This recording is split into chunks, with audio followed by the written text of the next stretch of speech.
दो ही क्वेश्चन किए थे हम लोग क्या?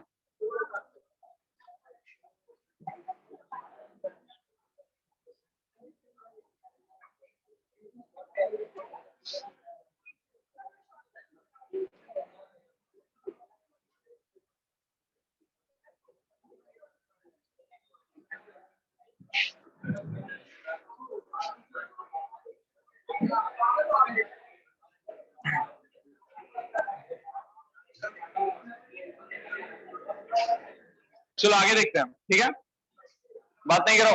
ओके, तो दो अगर पैरेलल लाइंस है तो उसके बीच में डिस्टेंस का फॉर्मूला क्या देखे थे? दो लाइंस के बीच में अगर तुम्हें डिस्टेंस चाहिए तो क्या होता है? Mod of C1 minus C2 by under root of C1 C2 क्या होता है यहाँ पर? स्ट्रेट लाइंस के इक्वेशन में जो जनरल स्ट्रेट लाइन की इक्वेशन उसमें क्या होता है? कांस्टेंट होता है, ठीक है, ये हम लोग देख चुके थे लास्ट क्लास। चलो क्वेश्चन देखते हैं इस पर बेस्ड। और देखो पहला क्वेश्चन इस पे,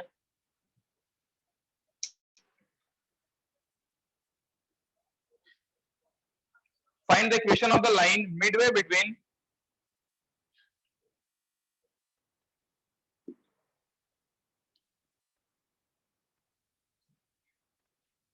find the equation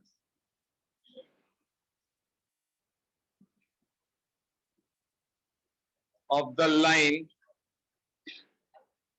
midway between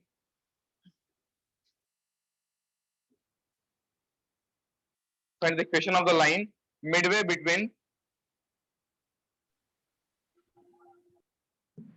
between the lines 9x plus 6y minus 7 equal to 0 and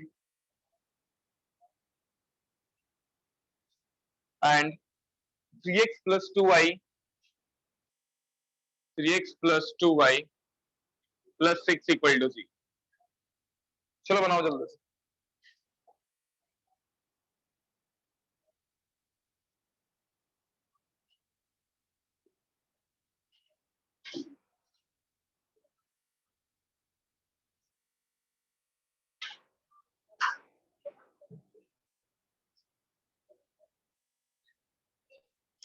nine X plus 6y minus 7 equal to 0 and 3x plus 2y plus 6 equal to 0। चलो बनाओ जल्दी से।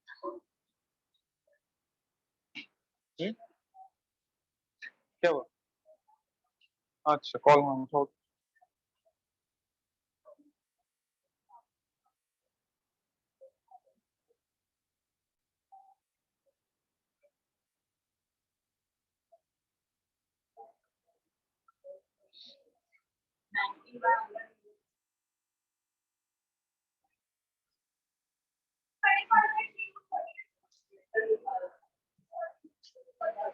Distance नहीं निकालना है, समझ में आ रहा है क्वेश्चन क्या बोल रहा है? क्या बोल रहा है क्वेश्चन? ये जो दो लाइंस है, क्या दोनों लाइंस पैरेलल है? दिख रहा है दोनों लाइंस पैरेलल है। तो अगर ये दो लाइंस पैरेलल है तो इनके बीच से जो पास होता हुआ जो लाइन जाएगा मिडवे, ठीक है, एकदम बीच से जो पास होता हुआ लाइन जाएगा उसका तुम्हें इक्वेशन निकालना है, ठीक है, चलो निकालो।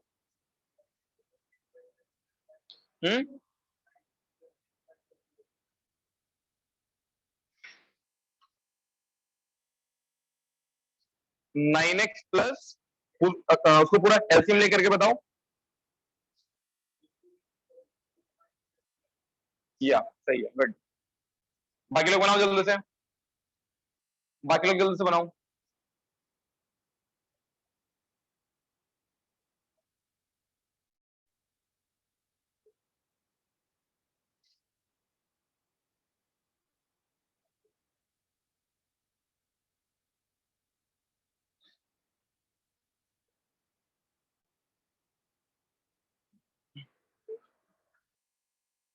चलो जल्दी से बनाओ बाकी लोग। नाम क्या है तुम्हारा? हाँ, मोहम्मद हारिस। शेडलाइंस कुछ किए थे क्या? कुछ नहीं किए हो पहले? ठीक, ठीक है, थोड़ा बैकअप क्लासेस देंगे, उस शेडलाइंस को कर लेना है, ठीक है। इससे पहले कुछ चैप्टर्स किए हो मैथ्स में अभी तक? क्या क्या?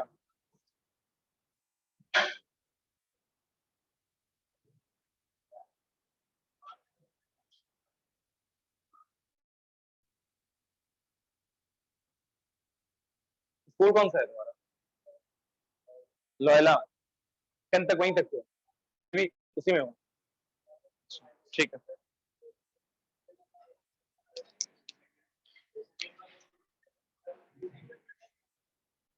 ठीक है।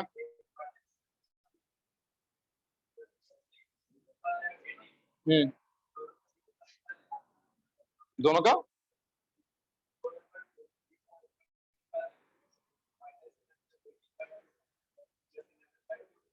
तो वो तो तुम डिस्टेंस निकालो, मतलब निकाल रहे हो ना? हाँ।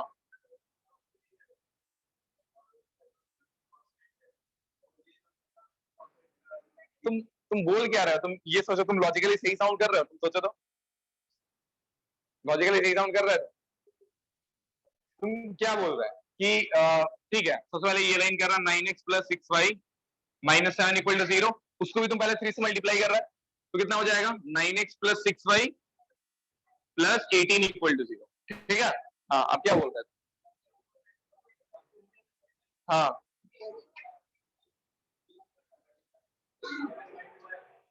बीच वाला नंबर मतलब क्या? मतलब ये -7 है तो ये माइनस, मतलब सेंस क्या बन रहा है? तो उससे मिल क्या रहा है? बीच वाला कांस्टेंट कैसे? नहीं नहीं, कैसे? कैसे मिल रही है? नहीं नहीं नहीं नहीं, गलत कंसेप्ट लग रहा है। आंसर आंसर सही आ जाने से रीजन सही नहीं होता है। 9x प्लस ये आंसर तो सही आ रहा है, क्या किया? हाँ,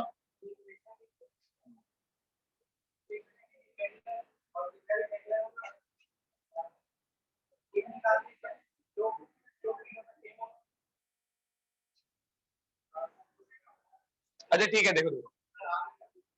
हाँ, आ गया, क्या किया? हम्म। अच्छा wait wait wait, listen listen, अच्छा ठीक है, हम बता रहे हैं और देखना कि तुम लोग भी ये कर रहे हो क्या। देखो, जो पहला लाइन है वो मान लेते ही है 9x plus 6y minus 7 equal to 0, ठीक है। जो दूसरा लाइन है वो ये है, अच्छा इसको भी हम 3 से मल्टीप्लाई करके लिख देते हैं, ठीक है। तो क्या हो जाएगा? 9x plus 6y plus 18 equal to 0, ठीक है। अच्छा, ये दोनों लाइन से ये लाइन भी पैरेलल है, तो ये लाइन कैसा होगा? क्योंकि अगर हम पैरेलल लाइंस लिखते हैं तो बदलता क्या है? बस वो कांस्टेंट टर्म बदलता है ना, बाकी ये दोनों सेम ही रहता है। ओके, नाउ अब अगर ये लाइन बिल्कुल मिडवे में, मिडवे में तो क्या समझ में आ रहा है कि ये डिस्टेंस और ये डिस्टेंस बिल्कुल सेम होगा, मतलब ये जो लाइन निकालना है वो इससे जितना डिस्टेंस पे होगा इससे भी उतना ही डिस्टेंस पे होगा। अच्छा, दो लाइंस के बीच में पैरेलल डिस्टेंस, अगर दो पैरेलल लाइंस है तो उसके बीच में हम डिस्टेंस कैसे निकालते हैं? तो अगर हम इसको D1 बोल रहे हैं, इसको हम D2 बोल रहे हैं, तो यहाँ पर according to the given condition क्या बोल रहे हैं? D1 और D2 क्या है? इक्वल है। तो क्या तुम D1 और D2 निकाल सकते हो? तो D1 कैसे निकाल लोगे? फॉर्मूले से। क्या है फॉर्मूला D1 निकालने के लिए? कांस्टेंट टर्म को माइनस करते हैं ना, चलो कांस्टेंट टर्म को माइनस करते हैं, तो 7 minus of minus minus of lambda, ठीक है। 7 माइनस लैम्डा बाई क्या हो जाएगा? बाई अंडर रूट 9 का स्क्वायर प्लस 6 का स्क्वायर। और इधर क्या हो जाएगा जब D2 निकालेंगे? तो इन दो लाइंस के बीच में डिस्टेंस कैसे निकालेंगे?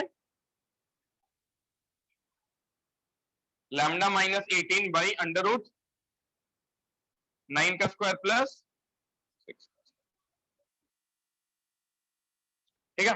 चलो, अच्छा दोनों साइड से ये तो सेम चीज है, ये तो कट ही जाएगा, ये तो सेम ही चीज है, तो क्या बच रहा है, mod of 7 minus lambda is equal to mod of, अच्छा जब मॉड हटता है तो क्या आता है, प्लस माइनस आएगा, कोई भी एक साइड है प्लस माइनस लगा दो बस, ठीक है। 7 minus lambda is equal to plus minus, चलो इस साइड ही लगा दिए। बेसिकली अब तुम्हें दो केस दिख रहा है ना, दो केस दिख रहा है, एक प्लस वाले के साथ लो और एक माइनस वाले के साथ लेते हैं। यहाँ पर दो केस है ना, प्लस माइनस, एक बार प्लस वाले के साथ ले लिया और एक बार माइनस वाले के साथ लिए, ठीक है। तो क्या आ रहा है, अब देखो, तो ये आ गया 25 इज इक्वल टू 2 लैम्डा, वैसे लैम्डा क्या आ रहा है 25/2, 18 था ना यहाँ पर, ओके। और इधर क्या आ जाएगा, अच्छा यहां से कुछ नहीं आएगा क्योंकि यहां से दिख रहा है कि माइनस लैम्डा कट जाएगा, 7 इक्वल टू 18 नॉट पॉसिबल, तो ये केस इसका मतलब पॉसिबल ही नहीं, ये तो पॉसिबल ही नहीं है ना कि 7 और 18 इक्वल हो जाए, तो मतलब ये वाला केस पॉसिबल नहीं होगा, तो ओनली पॉसिबिलिटी यहां से क्या दिख रहा है कि ये केस बस पॉसिबल हो सकता है, ठीक है। लैम्डा को पुट कर दो, समझ में आ रहा है,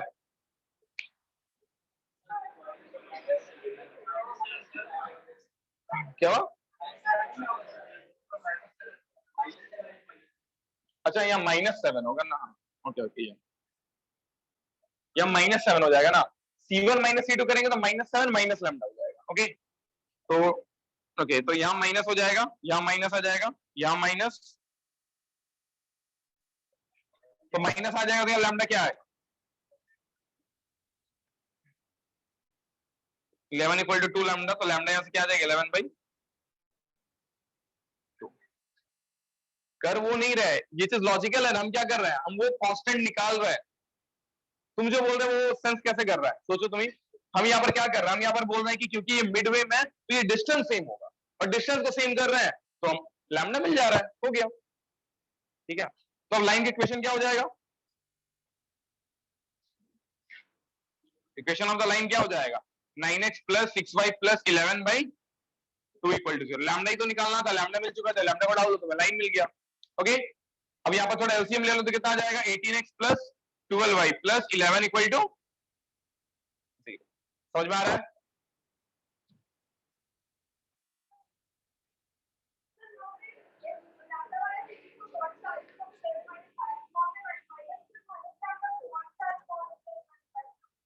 क्या, जब दोनों साइड से मॉड हटता है तो एक साइड प्लस माइनस आता है, ठीक है, दोनों साइड नहीं आएगा, एक साइड आएगा,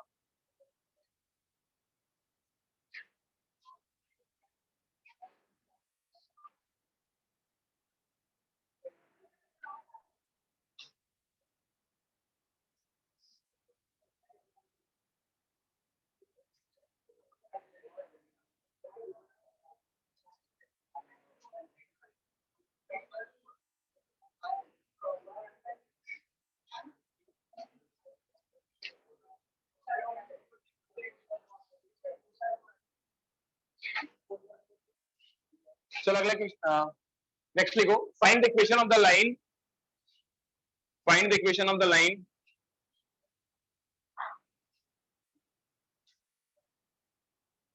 find the equation of the line parallel to, find the equation of the line parallel to 3x minus 4y minus 5 equal to 0,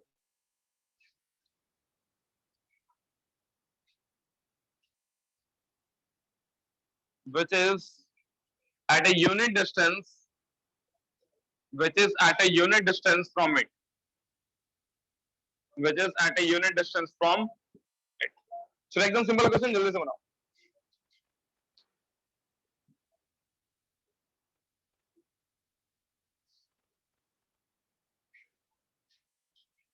बिल्कुल सिंपल क्वेश्चन है, जल्दी से बनाओ और बताओ क्या आ रहा है।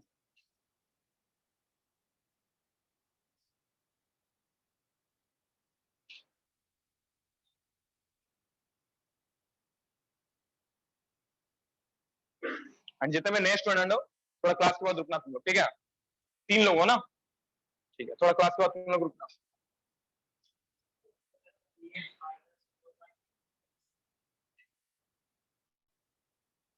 एक ही लाइन आ रहा है, तो यही तो गलती कर रहे हो, सिंपल क्वेश्चन में भी गलती कर रहे हो, एक लाइन नहीं आएगा, एक से ज्यादा लाइन आएगा, एक ही लाइन आएगा क्या? मॉड हटाओगे तो प्लस माइनस जाएगा, बार बार सेम गलती क्यों कर रहे हो?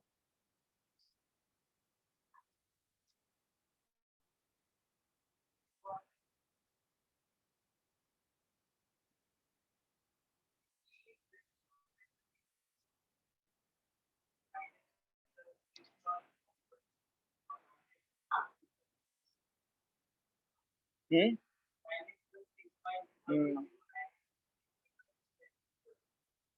ठीक, 9x प्लस 6y,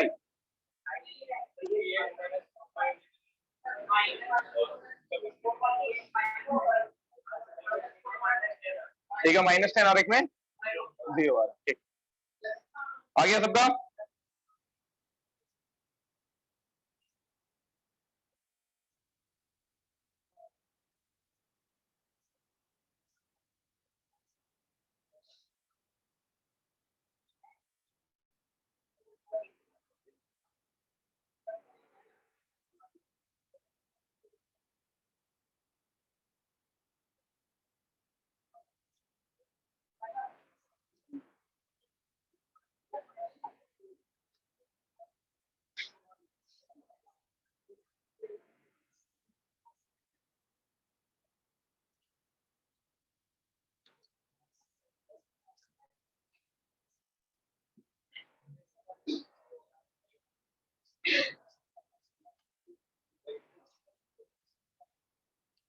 आ गया सबका?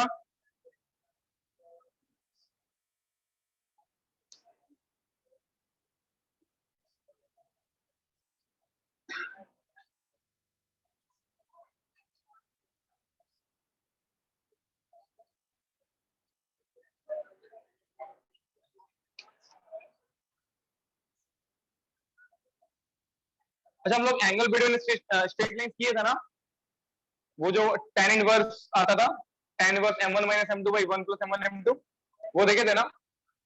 नहीं देखे थे?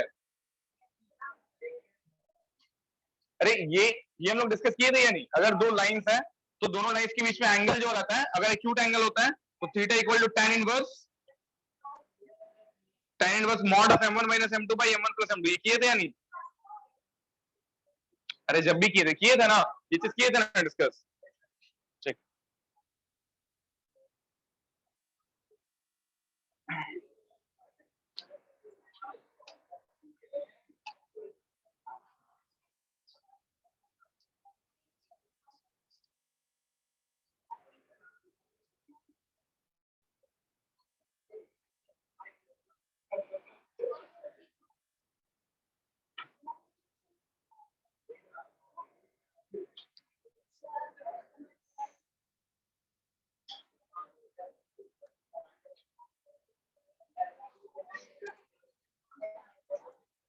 आ गया सबका?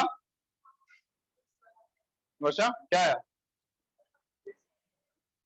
ठीक है, चलो जल्दी से देख लेते हैं, सिंपल क्वेश्चन था ये भी।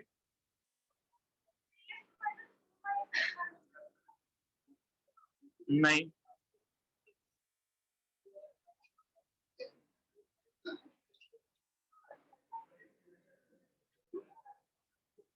बात नहीं करो, चलो देखो यहाँ पर क्या बोल रहा है, find the equation of the line which is parallel to this line, तुम्हें वो लाइन की इक्वेशन निकालना है जो इसके पैरेलल हो, which is at a unit distance from it, ठीक है? तो देख कोई लाइन है, तुम्हें ये मान लो लाइन है 3x minus 4y minus 5 equal to 0, अब इसके पैरेलल तुम्हें एक लाइन निकालना है जो कि इससे कितने डिस्टेंस पे हो, यूनिट डिस्टेंस पे हो, 1 यूनिट डिस्टेंस पे हो, ठीक है? तो अगर इससे पैरेलल अगर लाइन निकालना है तो किसी लाइन के पैरेलल लाइन हम लोग कैसे लिखते हैं, कैसे लिखते हैं? ये दोनों का सेम रहता, मतलब ये दोनों सेम रहता है और यहाँ पर क्या आ जाता है, बस लैम्डा आ जाता है, इतना ही तो होता है, ठीक है? और इन दोनों लाइंस के बीच में डिस्टेंस कितना बता रहा है, 1 यूनिट, ठीक है? तो डिस्टेंस का फॉर्मूला लगाते हैं, दो पैरेलल लाइंस के बीच में डिस्टेंस का फॉर्मूला लगाओ, तो c1 minus c2 by under root of A square plus B square, तो ये डिस्टेंस दिया हुआ है 1 और c1 माइनस c2 इस केस में कितना हो जाएगा, दिस माइनस दिस, तो lambda plus 5 by under root of कितना आ जाएगा 3 का स्क्वायर प्लस, तो कितना जा रहा है देखो यहां से 1 इज इक्वल टू बाई 5, ठीक है। तो मॉड हटेगा तो इधर क्या आ जाएगा प्लस माइनस आ जाएगा, 5 को भी क्रॉस मल्टीप्लाई कर दो तो दो केस आ जाएगा ना, एक 5 एक प्लस 5 इक्वल टू, एक plus 5 is equal to lambda plus 5 और एक माइनस 5 इक्वल टू क्या आ जाएगा लैम्डा प्लस 5। तो लैम्डा यहां से कितना आ जाएगा 0 और यहां से कितना आ जाएगा लैम्डा माइनस, हो गया। बस जैसे तुम लैम्डा का वैल्यू डालोगे तुम्हें लाइंस की इक्वेशन मिल जाएगा, ठीक है। अच्छा दो लाइंस क्यों आ रहा है समझ में आ रहा है लॉजिकली, यहां पर दो लाइंस क्यों आ रहा है ज्योमेट्रिकली समझ में आ रहा है, एक ऊपर होगा एक नीचे होगा लाइन, क्या बोल रहा है कि एक लाइन एंड इससे यूनिट डिस्टेंस पे तुम्हें पैरेलल लाइन चाहिए, मतलब एक यूनिट का डिस्टेंस, एक यूनिट का डिस्टेंस इधर भी हो सकता है और एक यूनिट का डिस्टेंस इधर भी हो सकता है, इसलिए मुझे दो लाइंस की इक्वेशन मिल रहा है। क्या बोल रहा है, तो एक लाइन है इसके पैरेलल तुम्हें दूसरा लाइन चाहिए एंड जो पैरेलल लाइन होगा वो उससे एक यूनिट का डिस्टेंस पे होना चाहिए, एक यूनिट ऊपर भी हो सकता है एक यूनिट नीचे भी हो सकता है, इसलिए दो लाइंस मिल रहा है। हाँ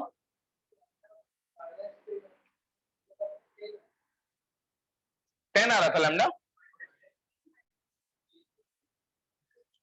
3x minus 4y minus 10 equal to 0 and 3x minus 4y equal to 0, ठीक है।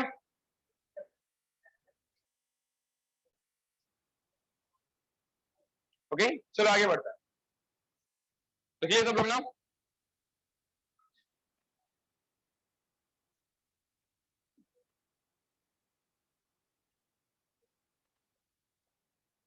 तो अब हमें एक चीज पता था ना, क्या कितना बात कर रहा है, देखो सचिन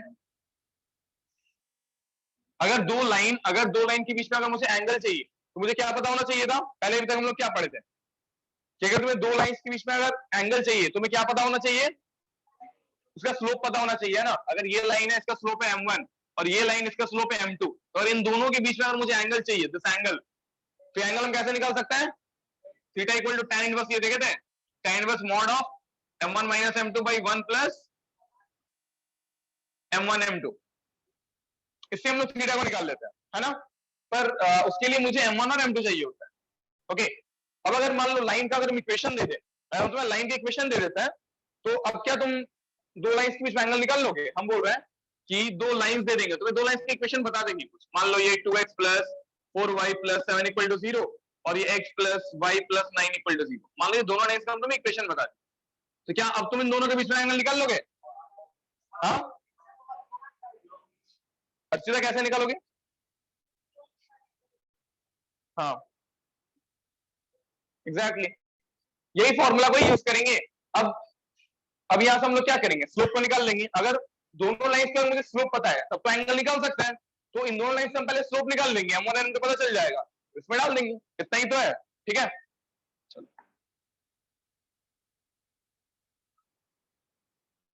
तो कंसेप्ट सिंपल है, पर चलो देखते हैं क्वेश्चन में कैसे कैसे पूछ सकता है।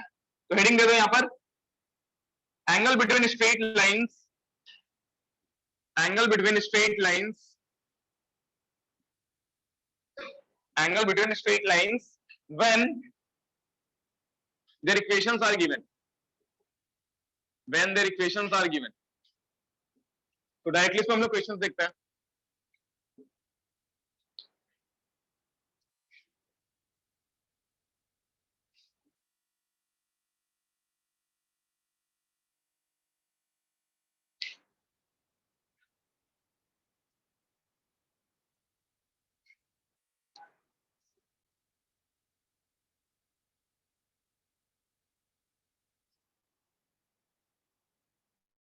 अच्छा ठीक है, पहले इसको थोड़ा चलो डिस्कस कर ही लेते हैं। अच्छा तुम लोग 10th में वो चीज पढ़े थे क्या कि अगर अगर तुम्हें दो इक्वेशन दिया हुआ है ऐसे a1x plus b1y plus c1 equal to 0 और a2x plus b2y plus c2 equal to 0, और हम बोल रहे हैं कि इन दो इक्वेशंस का नो सॉल्यूशंस होगा, तो क्या कंडीशन होता था, या इन दो इक्वेशन इनफाइनाइट सॉल्यूशन होगा तो क्या कंडीशन होता था, या इन दो इक्वेशंस का यूनिक सॉल्यूशन होगा तो क्या कंडीशन होता था? पढ़े थे ये सब चीज? पढ़े थे या नहीं पढ़े थे ना? चलो हम लोग उस पर डिस्कस करते हैं कि वैसा क्यों होता है। उस टाइम पे बताया नहीं गया होगा, बस बोल दिया गया कि ऐसा होता है, रट लो, है ना? चलो अब देखते हैं कि ऐसा एक्चुअली क्यों होता है।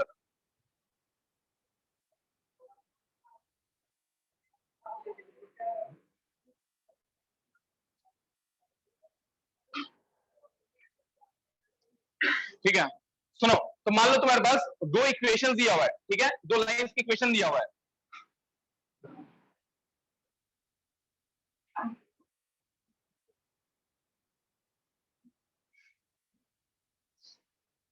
Equation of two straight lines as,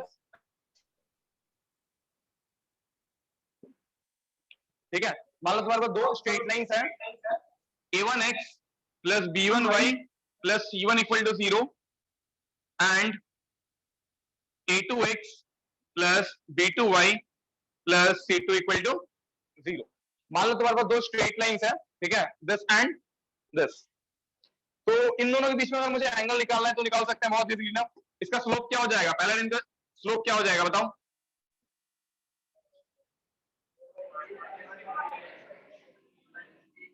Archita slope क्या होगा?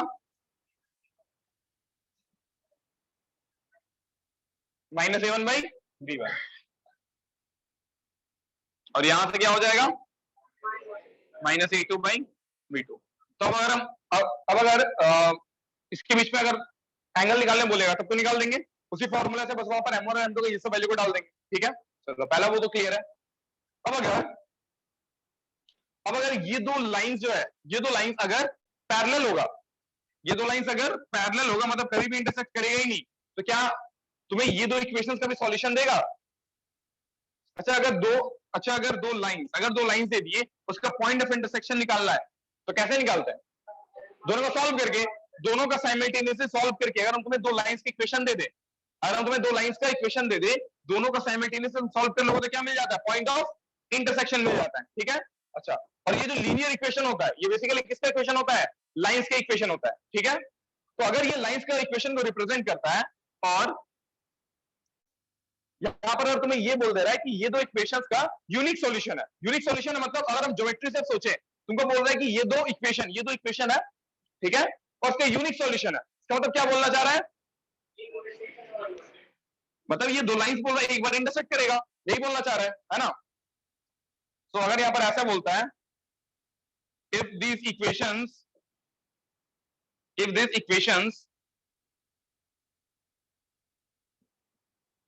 have a unique solution, मतलब क्या बोलना चाह रहा है? ज्योमेट्री से क्या समझेंगे? बोल रहा है ये दो इक्वेशंस का यूनिक सॉल्यूशन है, तो ज्योमेट्री से क्या समझेंगे कि ये दो स्ट्रेट लाइंस एक बार इंटरसेक्ट कर रहा है, तभी तो तुम्हें एक सॉल्यूशन मिलेगा, यूनिक सॉल्यूशन मिलेगा। तो अगर एक बार इंटरसेक्ट करेगा तो कब इंटरसेक्ट कर सकता है? कब इंटरसेक्ट कर सकता है? दो स्ट्रेट लाइंस कब इंटरसेक्ट करेगा? जब पैरेलल नहीं होगा, जब पैरेलल नहीं होगा। और पैरेलल कब नहीं होगा? जब दोनों का स्लोप सेम नहीं होगा, तभी ना। तो बस दोनों का स्लोप को अनइक्वल कर दो, implies that -a1/b1 is not equal to -a2/b2। तो माइनस माइनस काट दो तो क्या मिल रहा है? Is equal to a2/b2। अच्छा नीचे ले आता है इसको, हाँ, नॉट इक्वल टू। अब अगर नीचे ले आएंगे तो क्या दिखेगा तुम्हें?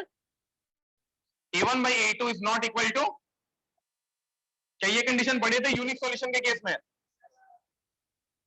समझ में आ रहा है कि ऐसा क्यों होता था यूनिक सॉल्यूशन के केस में कि a1/a2 is not equal to b1/b2, ताकि दोनों का जो स्लोप हो वो स्लोप क्या हो? इक्वल ना हो। क्योंकि अगर दोनों का स्लोप इक्वल हो जाता है तो क्या हो जाता है? लाइन पैरेलल हो जाता है, और लाइन अगर पैरेलल हो जाएगा तो इंटरसेक्ट करेगा क्या?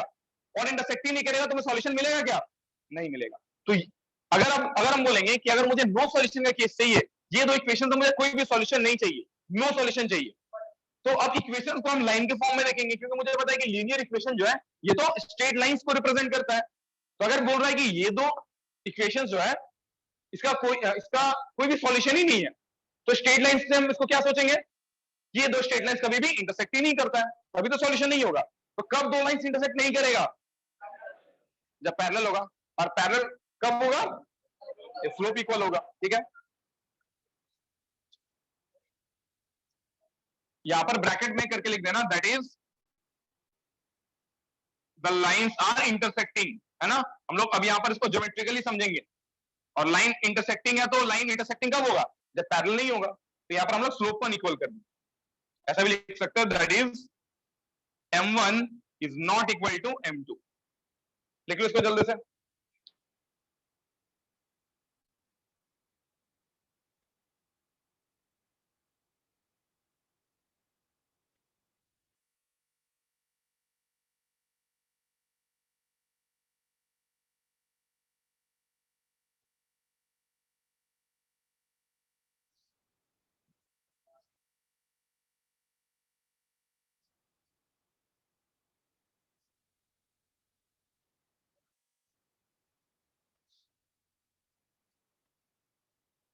तुम नहीं हो, क्या नाम है तुम्हारा? हाँ, अवधीश, अवनीश, अच्छा। कौन सा स्कूल है? आरवी। स्ट्रेट लाइंस कुछ किए थे क्या पहले? अच्छा। 4 लोग हो ना तुम लोग? ठीक है, क्लास के एंड में तुम लोग थोड़ा रुकना, ठीक है।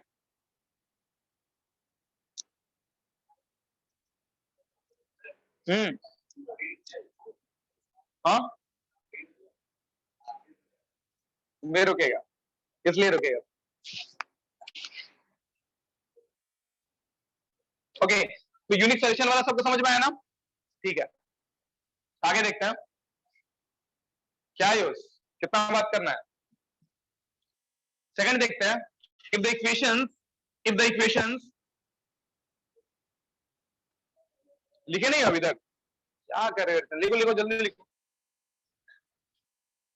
If the equations have unique solution, यहां पर लिखे थे,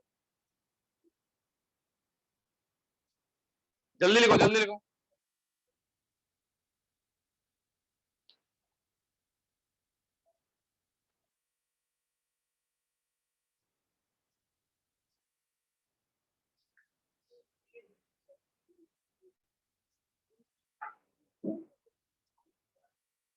आयुष, क्यों नहीं लिखा इसको?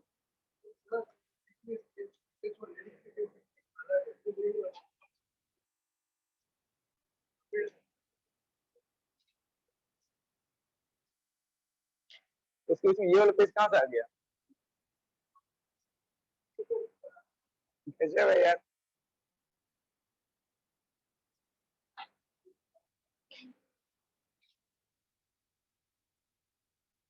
लिखिए, हो गया ना? चलो, अब आगे देखते हैं सेकंड, कि ये जो इक्वेशंस है, अगर अगर इनका कोई सॉल्यूशन ही नहीं होता है, have no solution, if the equations have no solution, तो अगर कोई मुझे दो लीनियर इक्वेशन दे देगा और बोलेगा इसका कोई सॉल्यूशन नहीं होता है, तो ज्योमेट्रिकल इसको हम कैसे समझेंगे? कि लाइन पैरेलल होगा, कभी इंटरसेक्ट नहीं कर रहा है और कभी इसका कोई सॉल्यूशन नहीं आ रहा है ना। उसके मतलब that is the lines are parallel, the lines are parallel. और लाइन अगर पैरेलल होता है तो क्या कंडीशन होता है? स्लोप इक्वल होता है, तो यहां पर m1 और m2 इक्वल हो जाएगा, तो यहां पर स्लोप इक्वल हो गया, यहां पर ये इक्वल हो गया, यहां पर ये इक्वल हो गया। लेकिन यहां पर एक एडिशनल कंडीशन आएगा। इतना तो ठीक है कि स्लोप को हम इक्वल कर दिए, तो यहां पर एक कंडीशन आएगा। क्या कंडीशन आएगा? Is not equal to C1/C2। क्यों, ऐसा क्यों आ रहा है? क्योंकि अगर C1 और C2 का रेशियो सेम कर दोगे तो कोइंसिडेंट लाइन हो जाएगा, तो कोइंसिडेंट लाइन हो जाएगा, ठीक है। बेसिकली ये थर्ड कंडीशन है, ये हम लोग थर्ड कंडीशन में देखते हैं। चलो इसको पहले लिख लो, इसको लिख लो, ये नॉट इक्वल टू वाला केस अभी समझ में आ जाएगा, आगे इसको हम डिस्कस कर रहे हैं। सबसे पहले ये समझ में आ रहा है ना कि नो सॉल्यूशन का मतलब ये दो लाइंस क्या हो रहा है? पैरेलल हो रहा है। तो पैरेलल हो रहा है तो क्या करेंगे? स्लोप की इक्वेट कर देंगे, स्लोप की इक्वल कर देंगे, स्लोप की इक्वल कर रहा है तो ऐसा कुछ कंडीशन आ रहा है। ये नॉट इक्वल टू वाला हम खुद से लगा रहे हैं, क्यों लगा रहे हैं तुमको समझ में आ जाएगा, थोड़ी देर में तुमको समझ में आ जाएगा। हाँ, कोइंसिडेंट हो जाएगा, है ना, ये कहो सेम हो जाएगा।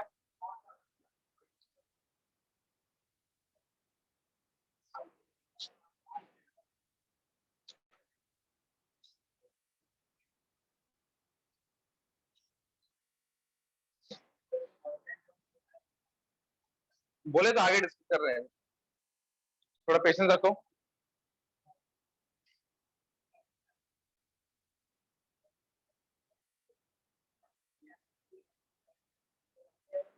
साइड में बैठो, उधर जाओ।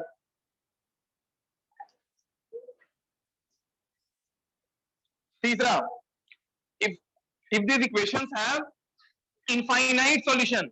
अब अगर इनफाइनाइट सॉल्यूशन कब हो सकता है ये बताओ तो। दो लाइंस का इनफाइनाइट सॉल्यूशन कब हो सकता है? जब कोइंसिडेंट लाइन हो, मतलब एक लाइन के ऊपर ही दूसरा लाइन भी इसी के ऊपर ही लाई करता हो, तब नहीं इनफाइनाइट टर्म्स एक दूसरे को टच करेगा, और इनफाइनाइट टर्म्स एक दूसरे को टच करेगा तो इनफाइनाइट सॉल्यूशन होगा। एक बार इंटरसेक्ट करता तो एक सॉल्यूशन होता, लेकिन इसी लाइन के ऊपर और एक लाइन आ जाए, बिल्कुल सेम लाइन आ जाए, तो उसको इनफाइनाइट बार टच करेगा ना, इसलिए उसका इनफाइनाइट सॉल्यूशन होगा।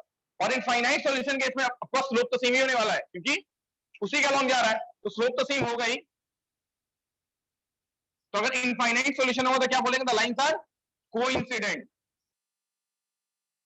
कोइंसिडेंट मतलब एक के ऊपर दूसरा लाइन, ठीक है। तो अगर कोइंसिडेंट लाइन है तो स्लोप तो पक्का इक्वल होगा ही होगा, ठीक है। और यहां पर क्या होगा? यहां पर C1 बाई C2 भी इक्वल हो जाएगा इसके साथ, है ना। यहां पर क्या हो जाएगा? C1 बाई C2 का रेशियो से भी इक्वल हो जाएगा। अब समझ में आ रहा है कि जब नो सॉल्यूशन हम बोल रहे हैं, ऐसे देखो, मान लो एक लाइन बता रहे हैं हम, x plus Y plus 2 equal to, ये कोई लाइन है फॉर एग्जाम्पल। और अगर मैं एक दूसरा लाइन बता रहा है 3x plus 3y plus 6 equal to 0, हम बोल रहे हैं कि इसका कितना सॉल्यूशन होगा। हम ये दो तुम्हें लीनियर इक्वेशन दिए, या इसको सॉल्व करें x और y निकालो, इसको सॉल्व करें x और y निकालो, तो तुम तो बोलोगे ये तो सेम इक्वेशन है ना, दोनों तो सेम इक्वेशन है, इसको भी 3 से मल्टीप्लाई करो तो देखो 3x plus 3y plus 6 equal to 0, तब तो सेम इक्वेशन है। तो एक ही इक्वेशन है और दो दो वेरिएबल है, तो कहां से निकलेगा, है ना। तो यहां पर इनफाइनाइट पॉसिबिलिटीज हो सकता है ना। जैसे अगर हम x का कुछ वैल्यू लेंगे तो y का कुछ वैल्यू आ जाएगा, फिर अलग अलग x का वैल्यू लेंगे, अलग अलग y का वैल्यू आता रहेगा, तो इनफाइनाइट सॉल्यूशन आ जाएगा मेरे पास, है ना। तो यहां पर हम क्या देख पा रहे हैं कि ये दो लाइंस क्या हो रहा है, बिल्कुल कोइंसिडेंट हो रहा है, इसका मतलब, ठीक है। जैसे यहाँ पर रेशियो देखो, A1 बाई A2 का रेशियो क्या है, यहाँ पर A1 बाई A2 का रेशियो 1/3, B1 बाई B2 का रेशियो, C1 बाई C2 का रेशियो 2/6, दैट इज अगेन 1/3, ठीक है। तो जब भी ऐसा होगा A1 by A2, B1 by B2 और C1 बाई C2 इक्वल हो जाए, तो क्या समझ लेना है? कोइंसिडेंट लाइन है। कोइंसिडेंट लाइन है मतलब एक लाइन के ऊपर दूसरा लाइन है, तो इनफाइनाइट सॉल्यूशन देगा ना तुम्हें, क्योंकि इनफाइनाइट वर्स को टच कर रहा होगा लाइन को, ठीक है, समझ गया ना। अब नो सॉल्यूशन के लिए क्या होगा? जैसे मान लो x plus Y equal to 2 और हम बोल रहे हैं कि x plus Y equal to 4, क्या ये हो सकता है? अभी इसको सिंपल अलजेब्रा से समझो, सिंपल अलजेब्रा से समझो, ठीक है। हम बोल x प्लस वाई का वैल्यू 2 भी है और x प्लस वाई का वैल्यू 4 भी है, ये हो सकता है क्या एट द सेम टाइम? कैसे हो सकता है? या तो x प्लस वाई 2 लेगा या तो x प्लस वाई 4 लेगा।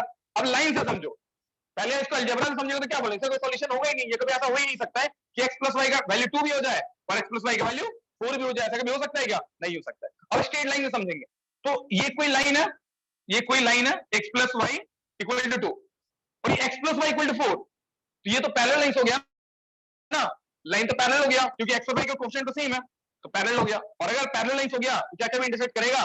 कोई सॉल्यूशन मिलेगा?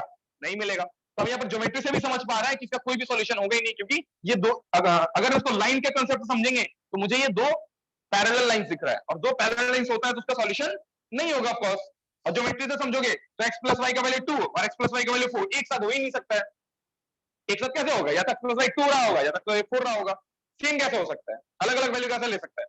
समझ में आ रहा है? तो इसीलिए जब नो सॉल्यूशन होता है, जैसे यहां पर नो सॉल्यूशन था ना इस केस में, इस केस में नो सॉल्यूशन था ना, इसलिए नो सॉल्यूशन के केस में क्या आ रहा था कि a1 by a2 is equal to b1 by b2 is not equal to, और देखो इससे इक्वल नहीं है, ठीक है, इससे इक्वल नहीं है, इसीलिए इनफाइनाइट लाइन, इसलिए ये पैरेलल लाइंस हो रहा है और इनफाइनाइट सॉल्यूशन तुम्हें मिल रहा है। समझ रहे हो बात? क्यों यहां पर लिए थे नॉट इक्वल टू, ठीक है। अगर इक्वल टू ले लोगे तो क्या मिल जाएगा तुम्हें? कोइंसिडेंट लाइन मिल जाएगा, सेम लाइंस मिल जाएगा, ठीक है। इसीलिए यहां पर C1 और C2 से इक्वल नहीं होना चाहिए नो सॉल्यूशन की, और कोइंसिडेंट लाइंस में क्या होता है, वही तुम्हारा इक्वल हो जाता है, ठीक है। और सारी चीजों को समझे तो अच्छी बात है। अब एक बार फिर से सारी चीजों को समराइज करते हैं कि क्या क्या अभी हम यहाँ पर बताएं। सबसे पहला चीज ये बता रहा है कि अगर तुम्हें दो इक्वेशन दिया हुआ है और बोल रहा है कि दोनों इक्वेशन का यूनिक सॉल्यूशन है, यूनिक सॉल्यूशन है, तो हम लाइन से समझेंगे। अब हम स्ट्रेट लाइन पढ़ चुके हैं तो हम लाइन से कंसेप्ट लगा सकते हैं कि अगर दो इक्वेशंस का तुम्हें बता रहा है कि एक सॉल्यूशन है, इसका मतलब दो लाइंस एक ही बार इंटरसेक्ट कर रहा होगा। तो एक ही बार इंटरसेक्ट कब करेगा? जब इंटरसेक्टिंग हो। और इंटरसेक्टिंग कब होगा? जब पैरेलल नहीं होगा। अगर लाइन पैरेलल नहीं होगा तो पक्का आगे जाके कहीं ना कहीं इंटरसेक्ट करेगा ही करेगा, है ना। तो पैरेलल कब नहीं होगा? जब स्लोप इक्वल नहीं होगा। और स्लोप को नहीं इक्वल कर रहे थे तो वहां से कंडीशन मिल रहा था कि a1/a2 is not equal to b1/b2। Slope को अनइक्वल कर दो, बस स्लोप इक्वल नहीं रहेगा तो इंटरसेक्ट करेगा ही करेगा। सेकंड केस में देख रहा था, नो सॉल्यूशन तुम्हें चाहिए, अगर तुम्हें दो इक्वेशन से तुम्हें नो सॉल्यूशन चाहिए तो क्या होना चाहिए? वो लाइंस पैरेलल हो जाना चाहिए। अगर हम लाइन से समझेंगे इसको तो क्या समझेंगे कि वो लाइंस क्या होना चाहिए? पैरेलल होना चाहिए। तो पैरेलल कर रहे हैं तो क्या कंडीशन मिल रहा था? a1/a2 और b1/b2 का रेशियो सेम होना चाहिए। स्लोप इक्वल कर दिए, लेकिन नॉट इक्वल टू c1/c2 होना चाहिए ताकि वो लाइन सेम ना हो जाए, कोइंसिडेंट ना हो जाए, इसीलिए बस। और अगर इनफाइनाइट सॉल्यूशन होगा तब क्या होगा? एक लाइन के ऊपर दूसरा लाइन है तो बेसिकली यहाँ पर सारा रेशियो सेम होना चाहिए। सिंपल, क्लियर है?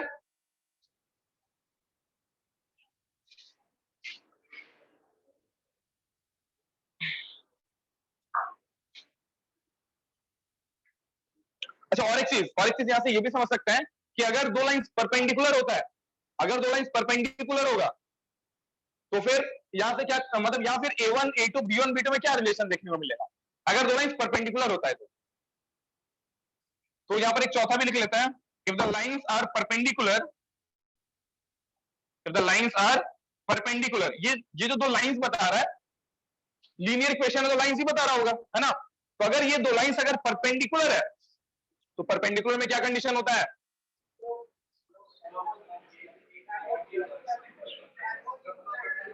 m1 into m2 equal to -1, तभी तो लाइंस परपेंडिकुलर होता है। मैक्सिमम लोग अभी भी सोच रहे हैं, ये सब थोड़ा थोड़ा चीज सोचोगे तो क्या होगा, ये सब पूछते ही तुरंत दिमाग में आना चाहिए। तो m1 m2 -1 होता है अगर दो लाइंस परपेंडिकुलर होता है तो m1 क्या हो जाएगा? m1 यहां से क्या दिख रहा है? इंटू m2 क्या हो जाएगा? Is equal to -1। चलो देखते हैं क्या कंडीशन आ रहा है यहां से। तो क्या होगा? एक एक माइनस कट जाएगा, एक एक माइनस कट जाएगा, तो क्या आ जाएगा यहां से? -a1 a2 is equal to b1 b2। इसको उधर ले जाओ तो क्या आ जाएगा? a1 a2 plus b1 b2 equal to 0। तो अगर कभी भी दो लाइंस में पता करना है कि परपेंडिकुलर है या नहीं, तो डायरेक्टली तुम इसका कोफिशिएंट में ये रिलेशन अगर देख लो तो तुम बता सकते हो क्या वो क्या है? परपेंडिकुलर है। फॉर एग्जांपल अगर हम तुम्हें दो लाइंस देते हैं एग्जांपल के लिए, लेट अस से तुम्हें दो लाइंस दे रहे हैं हम, 2x plus 3y plus 4 equal to 0, okay, और एक दे रहा है -3x plus 2y plus 9 equal to 0। क्या ये दोनों लाइंस परपेंडिकुलर होगा या नहीं? तो डायरेक्टली तुम इस रिलेशन को देखो, क्या a1 a2 और b1 b2 का ऐड करने पे 0 आ रहा है क्या? a1 a2 और b1 b2 का ऐड करने पे 0 आ रहा है? 0 आ रहा है। तो डायरेक्टली देख पा रहे हैं ना, हमको स्लोप निकाल करके मल्टीप्लाई करके -1 करने की जरूरत नहीं है। तो डायरेक्टली हम यहां से बस उतना देख लेंगे तो मुझे पता चल जाएगा कि ये दो लाइंस परपेंडिकुलर है या नहीं। ठीक है, तो इसको भी ध्यान में रखना। और अगर पैरेलल अगर देखना है या नहीं, अगर बस तुमको इतना देखना है कि ये दो लाइंस पैरेलल है या नहीं, तो कैसे देखोगे? अगर यहां तुमको ये पता करना था कि ये दोनों लाइंस पैरेलल है या नहीं, तो कैसे देखोगे? स्लोप निकाल के? नहीं, अब स्लोप नहीं देखेंगे। और शॉर्टकट कैसे देख सकते हैं? अरे दो लाइंस अगर पैरेलल होता है तो क्या कंडीशन होता है? a1/a2 और b1/b2 सेम आ रहा है क्या? इतना देख लो। तो a1/a2 और b1/b2 सेम है क्या? सेम नहीं है, तो यहां पर ये लाइंस पैरेलल नहीं होगा। ठीक है, अगर हम ऐसा लिखते हैं, मान लो x plus Y plus 4 equal to 0 और 3x plus 3y plus 7 equal to 0। अब पूछते कि बताओ ये दो लाइंस पैरेलल है या नहीं? तो स्लोप से तो देख ही सकते हैं कि दोनों का स्लोप इक्वल है या नहीं, बट अभी हम लोग जो शॉर्टकट पढ़े क्या देख सकते हैं कि a1/a2 और b1/b2 इक्वल है या नहीं? इक्वल है क्या? इक्वल है, लेकिन कोइंसिडेंट भी हो सकता है, इसलिए तुम्हें c1/c2 भी चेक कर लेना चाहिए कि जो a1/a2 और b1/b2 का जो रेशियो आ रहा है वो c1/c2 का रेशियो नहीं होना चाहिए, है ना। क्योंकि अगर तीनों रेशियो सेम हो जाएगा तो क्या हो जाएगा? कोइंसिडेंट हो जाएगा। तो हम तो यहाँ पर पैरेलल जानना चाह रहे हैं। पैरेलल जानना है तो क्या देखेंगे कि a1/a2 b1/b2 क्या इक्वल है और c1/c2 का वो रेशियो नहीं होना चाहिए, बस। तो क्या यहाँ पर लाइंस पैरेलल होगा? होगा। a1/a2 का रेशियो कितना है? 1/3। B1 और B2 का रेशियो 1/3, C1 बाई C2 का रेशियो। अब अगर यहां पर हम 12 कर देंगे तो क्या लाइन पैरेलल होगा क्या? अब कोइंसिडेंट हो जाएगा ना, क्योंकि A1 by A2, B1 by B2, C1 by C2 का रेशियो क्या हो जा रहा है? सेम हो जा रहा है। तो अब लाइन की इक्वेशन देख करके पता कर लोगे ना कि लाइन इंटरसेक्टिंग है या नहीं। इंटरसेक्टिंग में क्या देखेंगे? इंटरसेक्टिंग है या नहीं, इक्वेशन से कैसे पता करेंगे? A1 बाई A2 और B1 बाई B2 का रेशियो सेम नहीं होना चाहिए, इक्वल नहीं होना चाहिए, बस। ठीक है, तो अब हम अर्थ में लाइन की इक्वेशन दे दे, तुम्हें देख के पता चल जाएगा कि वो लाइन इंटरसेक्टिंग है या पैरेलल है या कोइंसिडेंट है। देख के बता सकते हो ना डायरेक्टली।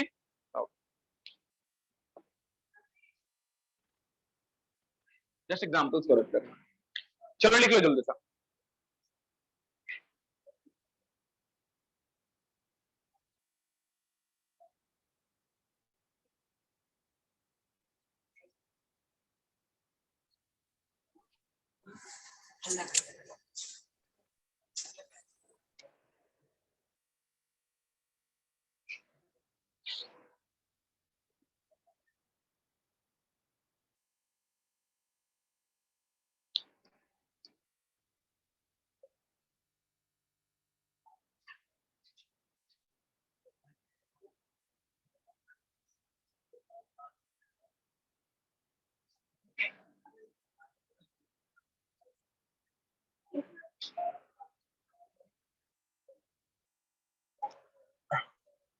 सो तुम लोग का नेक्स्ट टेस्ट का पोर्शन क्या क्या था? कॉम्प्लेक्स नंबर, स्ट्रेट लाइंस और लिमिट्स भी था ना। ग्रुप में लिख दिया था, मैं नहीं लिखे थे, ग्रुप में लिख दिया।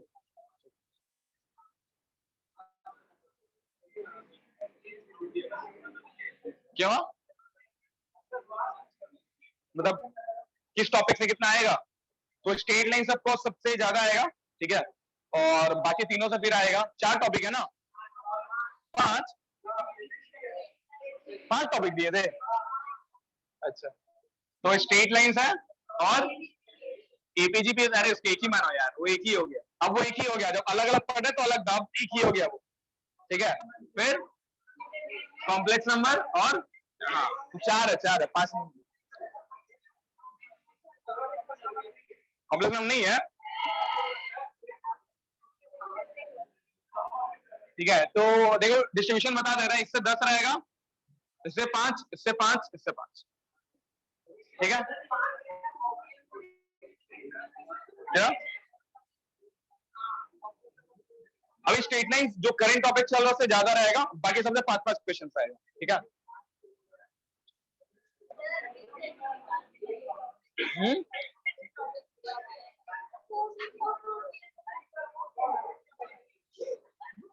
चलो बैकअप क्लास में सब करते हैं डिस्कस, ठीक है। क्यूब रूट, क्यूब रूट नहीं है, कुछ क्वेश्चन होगा, क्वेश्चन होगा,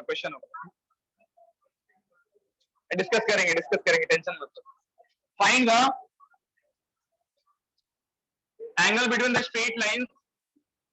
अरे बात नहीं करो, नफरेत उठो, तो उठो वहां से, बात कर रहा है बस। कहां बैठेगा? बाहर बैठ जाओ, गधा कहेंगे, इतना बात क्यों कर रहा है? Find the angle between the straight line, find the angle between the straight lines, y is equal to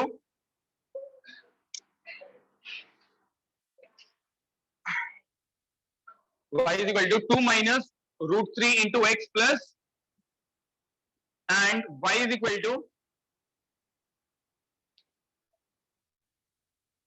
2 plus root 3 into x minus 7।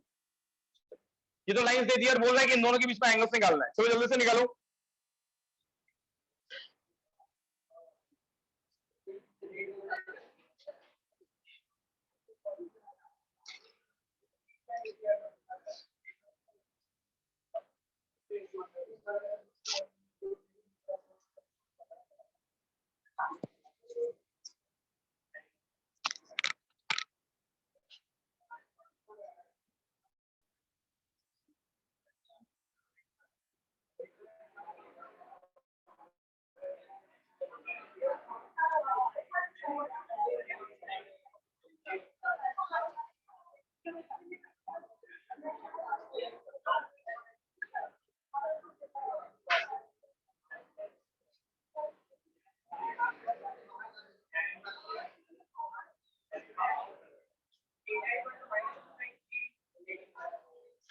9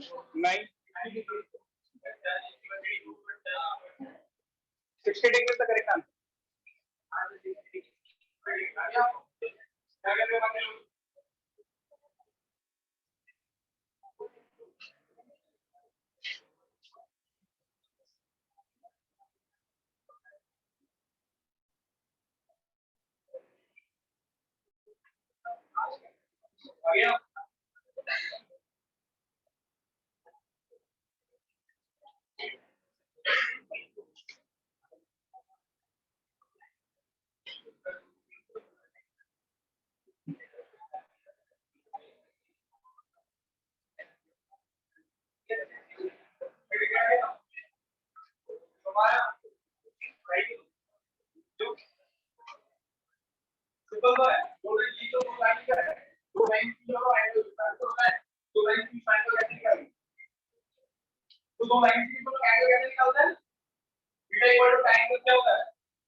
theta equal to क्या आ जाएगा, tan इनवर्स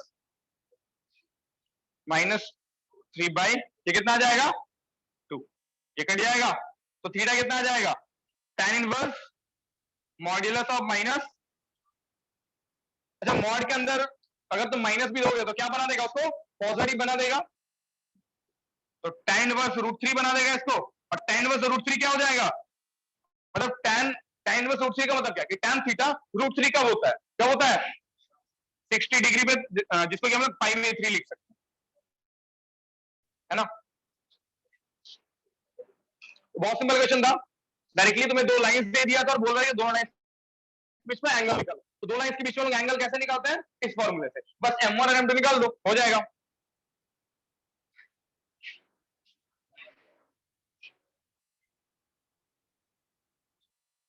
चलो अगला क्वेश्चन देखते हैं। Find the acute and obtuse angles, अब दोनों angle निकालना है।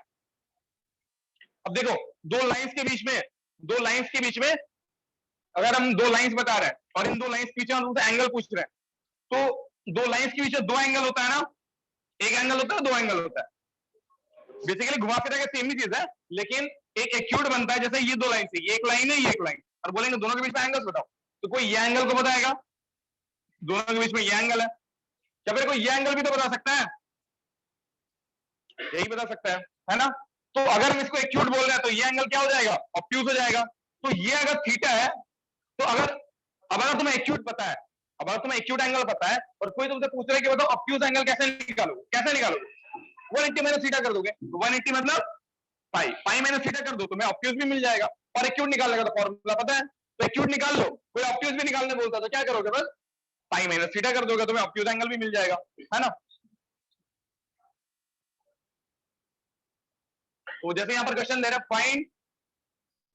Find the acute angle and obtuse angle, acute angle and obtuse angle,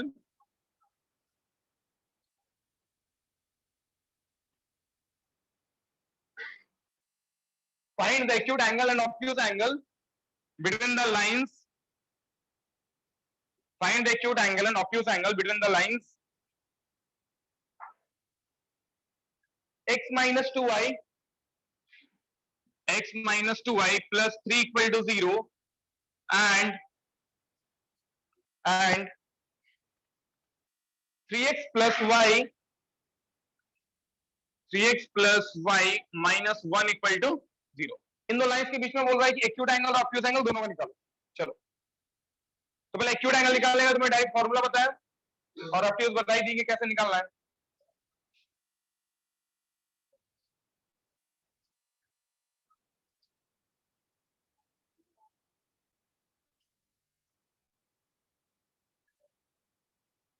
straight line सब लोग अच्छे से रेडी कर लो. अभी हम बहुत बेसिक लेवल पे चल रहे हैं स्ट्रेट लाइन पे.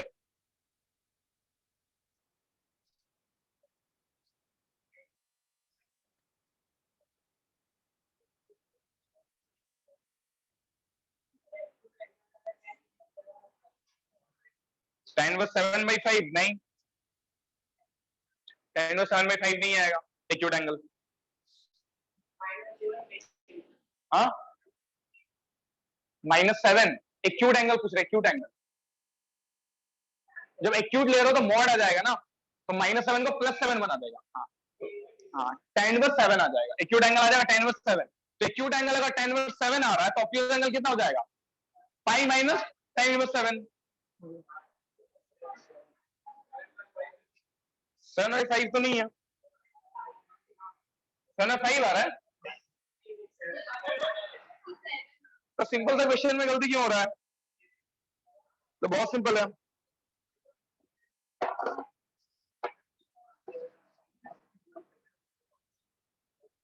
आगे सबका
ओके. तो सबसे पहले बताओ कि m1 क्या है? m1 मतलब slope of the first line क्या है? 1/2. और m2 कितना है? -3. तो सबसे पहले अगर हम एक्यूट एंगल निकालेंगे, तो एक्यूट एंगल थीटा कितना हो जाएगा? tan inverse m1 minus m2 by 1 plus m1 m2. तो कितना हो जाएगा? tan inverse m1 minus m2. m1 minus m2 कितना हो जाएगा? 1/2 minus of -3 by 1 plus 1/2 into -3. देख लो कितना आ रहा है. tan इनवर्स मॉड ऑफ ये कितना आ जाएगा? 7/-1 दैट इज -7. मॉड ऑफ -7 और -7 का मॉड्यूलस क्या आ जाएगा? 7 आ जाएगा. तो थीटा आ गया tan इनवर्स 7. ये हो गया एक्यूट एंगल. ये हो गया acute angle. Of course acute angle अगर तुम्हें मिल गया तो ऑब्ट्यूज एंगल तो निकाल ही सकते हैं. तो ऑब्ट्यूज एंगल आ जाएगा pi minus theta that is pi minus tan inverse 7. हो गया. ठीक है. चलो सिंपल था ये भी.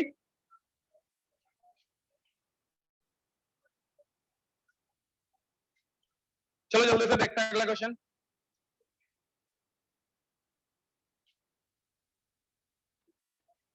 A line passing through the points, a line passing through the points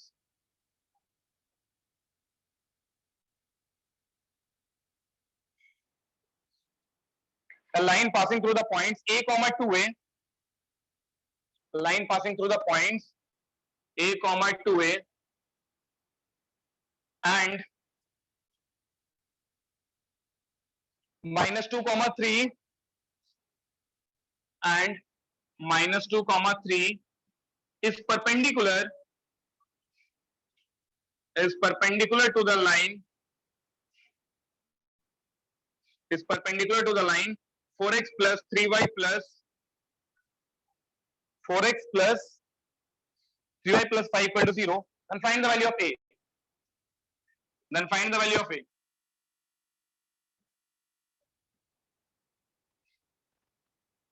चलो सिंपल सा क्वेश्चन है, जल्दी से बताओ क्या आएगा। बहुत ज्यादा सिंपल क्वेश्चन है।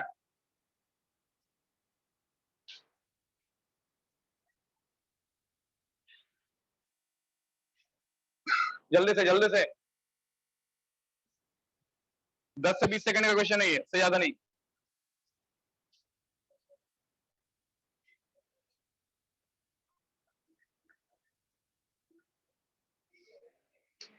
एटीन बाई 5 आ रहा है। 18 by 5 is the correct answer.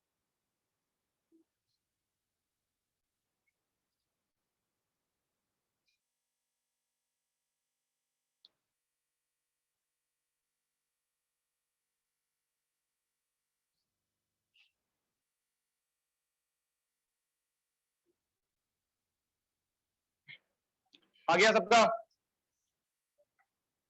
प्रशांत कितना धीरे धीरे क्वेश्चन लिखेगा?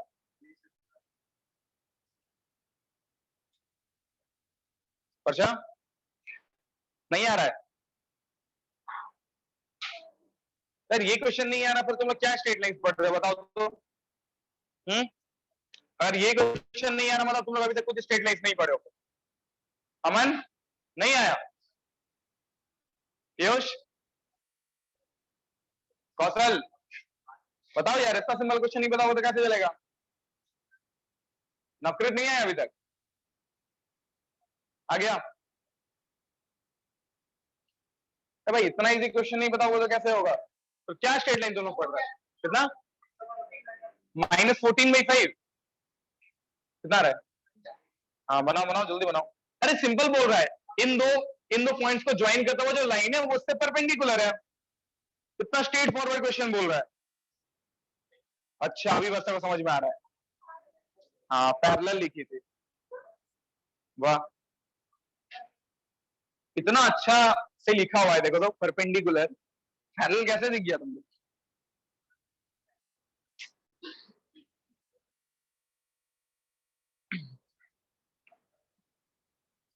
तो क्या बोल रहा है, इन दो पॉइंट्स को ज्वाइन करता हुआ जो लाइन है a,2a और -2,3, इन दो पॉइंट्स को ज्वाइन करता हुआ जो लाइन है वो इस लाइन से परपेंडिकुलर है। किस लाइन से? 4x plus 3y plus 5 equal to 0, इस लाइन से परपेंडिकुलर है। तो बोल रहा है a का वैल्यू निकालो। तो अगर दो लाइंस परपेंडिकुलर हो तो अगर होता है तो क्या कंडीशन होता है उससे? अगर दो लाइंस अगर परपेंडिकुलर होता है तो कंडीशन क्या होता है? m1 m2 क्या होता है? -1 होता है। और अगर इस लाइन का अगर तुम्हें दो पॉइंट दे दिए तो क्या m1 निकाल लोगे? क्या हो जाएगा m1? 3 minus 2a y2 minus y1 by x2 minus x1। ये आ गया m1। और सेकंड लाइन, इसको तो लाइन इक्वेशन ही दे दिया, तो यहां से m2 क्या दिख रहा है? इसको y इक्वल टू x प्लस p के फॉर्म में ले जाओ। क्या आ रहा है?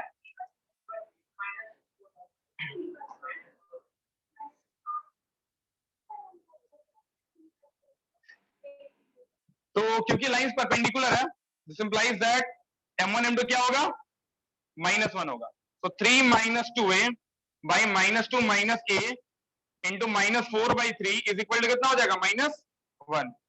बस क्रॉस मल्टीप्लाई करके सॉल्व करो, यहां से लीनियर इक्वेशन है, एक वैल्यू देख लो 18/5 आ जाएगा। इतना ही तो है। इतना सिंपल क्वेश्चन नहीं बनाओगे तो कैसे चलेगा? अर्चिता क्या कर रही थी? इतना लेट क्यों लगा? बहुत पहले बनना था।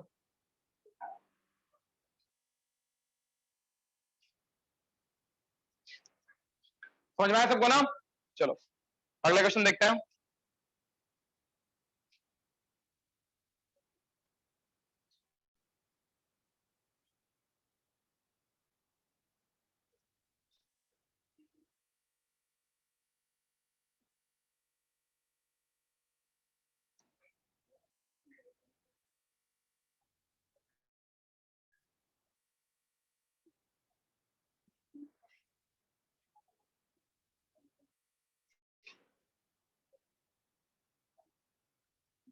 The hypotenuse of a right isosceles triangle has its ends.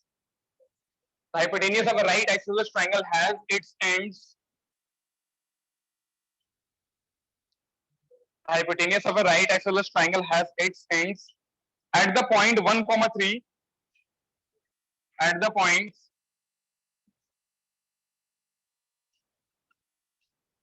1, 3 and -4, 1. And find the equations. And find the equations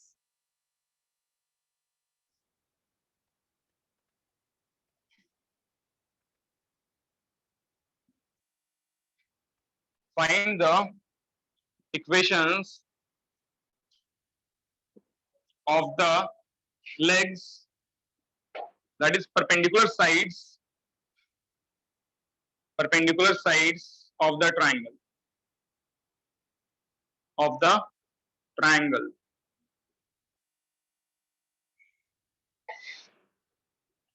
चलो बनाओ जल्दी.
हाँ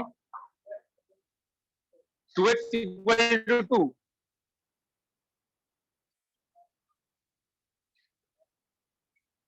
क्या आ रहा है?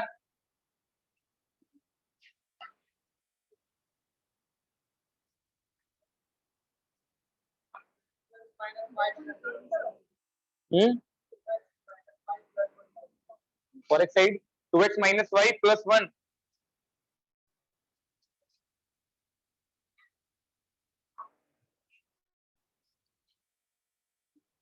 नहीं,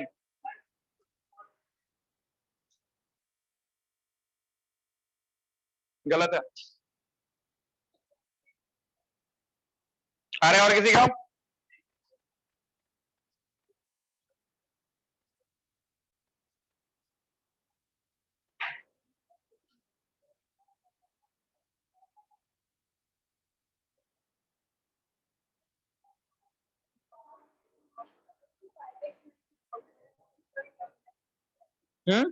No.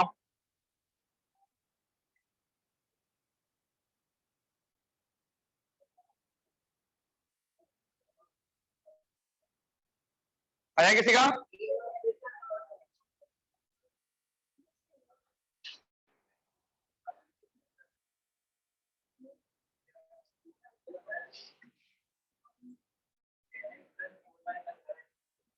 नहीं.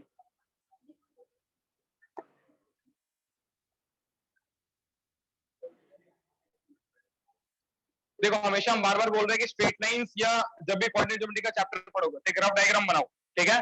और डायग्राम बना करके सोचो फिर क्या करोगे. सो अगर तुम डायग्राम को ड्रॉ करोगे सही से, ये एक रफ डायग्राम ड्रॉ करोगे तो देखो तुम्हें क्या दिखेगा. नहीं,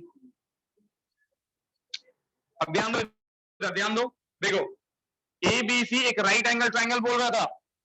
आकांक्षा ध्यान दो, एबीसी क्या बोल रहा था, एक राइट एंगल, एक राइट आइसोसेलेस ट्राइंगल बोल रहा था। तो इसका मतलब क्या है, आइसोसेलेस ट्राइंगल का मतलब क्या समझ में आता है, दो साइड्स इक्वल है, मतलब ये साइड और ये साइड इक्वल है। तो अगर ये दोनों साइड इक्वल है तो ये दोनों एंगल भी इक्वल होगा। तो कितना कितना होगा ये दोनों एंगल, 45 45, ठीक है। और जो हाइपोटेनियस क्या होता है, हाइपोटेनियस क्या होता है, जो राइट एंगल का जो ऑपोजिट होता है उसी को हाइपोटेनियस बोलता है, ठीक है। अब यहाँ पर हाइपोटेनियस का तुम्हें एंड्स दे दिया था, एक बता रहा है कि -4,1 है और एक बता रहा है 1,3 है, ये बता रहा है, ये गिवन कंडीशन है, ठीक है। और बस 45 45 ये मुझसे लिखे। और आगे तुम्हें क्या बोल रहा है कि अब एसी का तो इक्वेशन तो निकल ही जाएगा क्योंकि 2 पॉइंट दिया हुआ है, पर उसको निकालने नहीं बोल रहा है, किसका बोल रहा है, find the equation of the legs that is perpendicular sides, मतलब एबी और बीसी का इक्वेशन निकालने बोल रहा है, ठीक है। अब तुम्हें एबी और बीसी का इक्वेशन निकालना है, तो सोचो कि अब अगर हम सोच रहे हैं कि एबी का इक्वेशन निकालेंगे तो अगर एक लाइन का इक्वेशन निकालना है तो क्या क्या चाहिए होता है, किस पॉइंट से पास कर रहा है वो तो पता है, और एक बस क्या चीज हम अगर मुझे मिल जाएगा तो हम लाइन के इक्वेशन लिख लेंगे, स्लोप, है ना। अगर मुझे एबी लाइन का स्लोप मिल जाएगा तो फिर हम एबी लाइन के इक्वेशन भी लिख सकते हैं ना, वन पॉइंट फॉर्म से। क्या होता है वन पॉइंट फॉर्म, तो पॉइंट तो पता ही है x1 y1, पॉइंट तो पता ही है, तो बस अगर मुझे स्लोप मिल जाए तो हम पूरा लाइन के इक्वेशन लिख सकते हैं, है ना। तो मुझे एबी लाइन का मुझे स्लोप चाहिए और यहां पर भी मुझे बीसी लाइन का स्लोप चाहिए, क्योंकि बीसी लाइन में किस पॉइंट से पास करता है वो तो पता है ना, बस इसका भी स्लोप निकाल लेंगे तो काम हो जाएगा, तो मुझे दोनों की इक्वेशन मिल जाएगा बेसिकली, ठीक है। तो कैसे हम यहाँ पर एबी और बीसी का स्लोप निकालेंगे, कोई बता सकता है, tan थीटा का फॉर्मूला से कैसे यहाँ पर, कहां पर tan थीटा का फॉर्मूला लगाओगे, एग्जैक्टली देखो यहां पर अब सबसे पहले ये एसी का स्लोप क्या हो जाएगा बताओ, एसी का स्लोप क्या हो जाएगा बताओ, 3 - 1/1 2/5 हो जाएगा। तो 2/5 यहां से मुझे एसी का स्लोप मिल गया, ठीक है। अब जैसे एसी का स्लोप मिला तो बीसी का स्लोप मुझे पता नहीं, इसको मैं एम लिख देता है, अच्छा सॉरी 1+4, ठीक है ना, 1+4। नाउ तो अब यहां पर मुझे अगर बीसी का अगर मुझे स्लोप चाहिए तो उसका स्लोप हम एम ले लेते हैं, ठीक है। अच्छा दो लाइंस के बीच में तुम्हें एंगल पता है, ये देखो ये दो लाइंस है और इन दो लाइंस के बीच में तुम्हें एंगल पता है, इसका एक का स्लोप बता रहा है तुम्हें m1 बता रहा है 2/5 और एक का स्लोप तुम्हें पता नहीं है। तो अगर दो लाइंस के बीच में एंगल है तो दो लाइंस के बीच में एंगल का क्या फॉर्मूला होता है, tan थीटा इक्वल टू क्या होता है, मॉड ऑफ, ये फॉर्मूला होता है, बस tan इनवर्स को लिखते थे, घर में लिखो कोई फर्क नहीं पड़ता है। अब यहां पर क्या है, यहां पर तुम्हें दो लाइंस के बीच में एंगल पता है, नॉर्मली हम लोग निकालते थे, इस केस में क्या हो रहा है, दो लाइंस के बीच में तुम्हें एंगल पता है 45 डिग्री, तो यहाँ पर 45 डालो तो कितना हो जाएगा, tan 45 degree is equal to m1 - m2, तो m1 का स्लोप कितना है और m2 कितना है पता नहीं है, m लिख देते हैं इसको बाई 1 + 2m बाई, ठीक है, ओके। अब tan 45 का वैल्यू क्या है, tan 45 का वैल्यू कितना होता है 1, और इसको अगर थोड़ा सिंप्लीफाई करेंगे तो क्या आ जाएगा, एलसीएम ले लो ऊपर में तो आ जाएगा 2 - 5m बाई 5 आएगा नीचे और यहां से 5 आएगा, 5 5 कट जाएगा, क्या जाएगा 5 + 2m, ये आएगा ना, इसको सिंप्लीफाई करके ये आएगा। चलो अब किसी भी चीज का मॉड 1 है मतलब वो चीज क्या रहा होगा, ±1 रहा होगा, ये ऐसे समझो कि मॉड को हटाने पे क्या आता है, प्लस माइनस आता है, तो प्लस माइनस आ गया। अब एक बार प्लस वाला केस लो, एक बार माइनस वाला केस लो, और जल्दी से बताओ कि दोनों से m का वैल्यू क्या आ रहा है, 2 - 5m बाई 5 + 2m, एक प्लस वाला लेंगे और एक माइनस वाला केस ले रहा है, यहां से क्या आ जाएगा, देखो जल्दी से क्रॉस मल्टीप्लाई करो,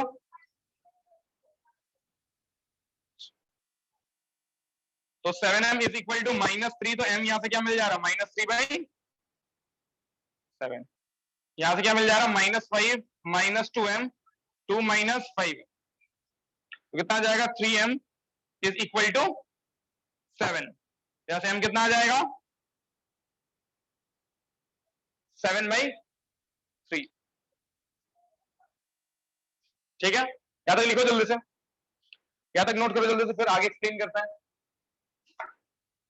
जल्दी लिखो यहां तक। हाँ, और दिख भी रहा है कि दोनों स्लोप से पता चल रहा है कि वो परपेंडिकुलर भी है। अच्छा, दोनों लाइन का स्लोप क्यों दे रहा है पता है? समझ में ऐसा क्यों हो रहा है कि यही मुझे दोनों लाइन का स्लोप दे रहा है, एक एबी का स्लोप दे रहा है, या उधर भी सेम कंडीशन है और वो सेम कंडीशन से इसलिए दो वैल्यू मिल रहा है, क्योंकि एक कंडीशन इधर के लिए, एक कंडीशन इधर के लिए, इसलिए मुझे दोनों एम दे रहा है साथ में। हाँ, मतलब अगर सोचो, अगर हम ए बी और एसी के साथ भी यही कंडीशन लगाते तो बिल्कुल ऐसे ही हम आगे बढ़ते, तो वहां पर भी सेम कंडीशन है, तो इसीलिए एक ही कंडीशन में तुम्हें दोनों एम मिल गया। क्या तो, और एम मिल गया तो दोनों के इक्वेशन भी लिख सकते हो, ए बी और बीसी का। हाँ, एग्जैक्टली हम ये नहीं बता पाएंगे कि यहां पर एग्जैक्टली बीसी का इक्वेशन और एबी का इक्वेशन क्या होगा, लेकिन हाँ, दोनों में से कोई एक ये होगा और कोई एक दूसरा स्लोप के साथ होगा, इतना तो बता ही सकते हैं।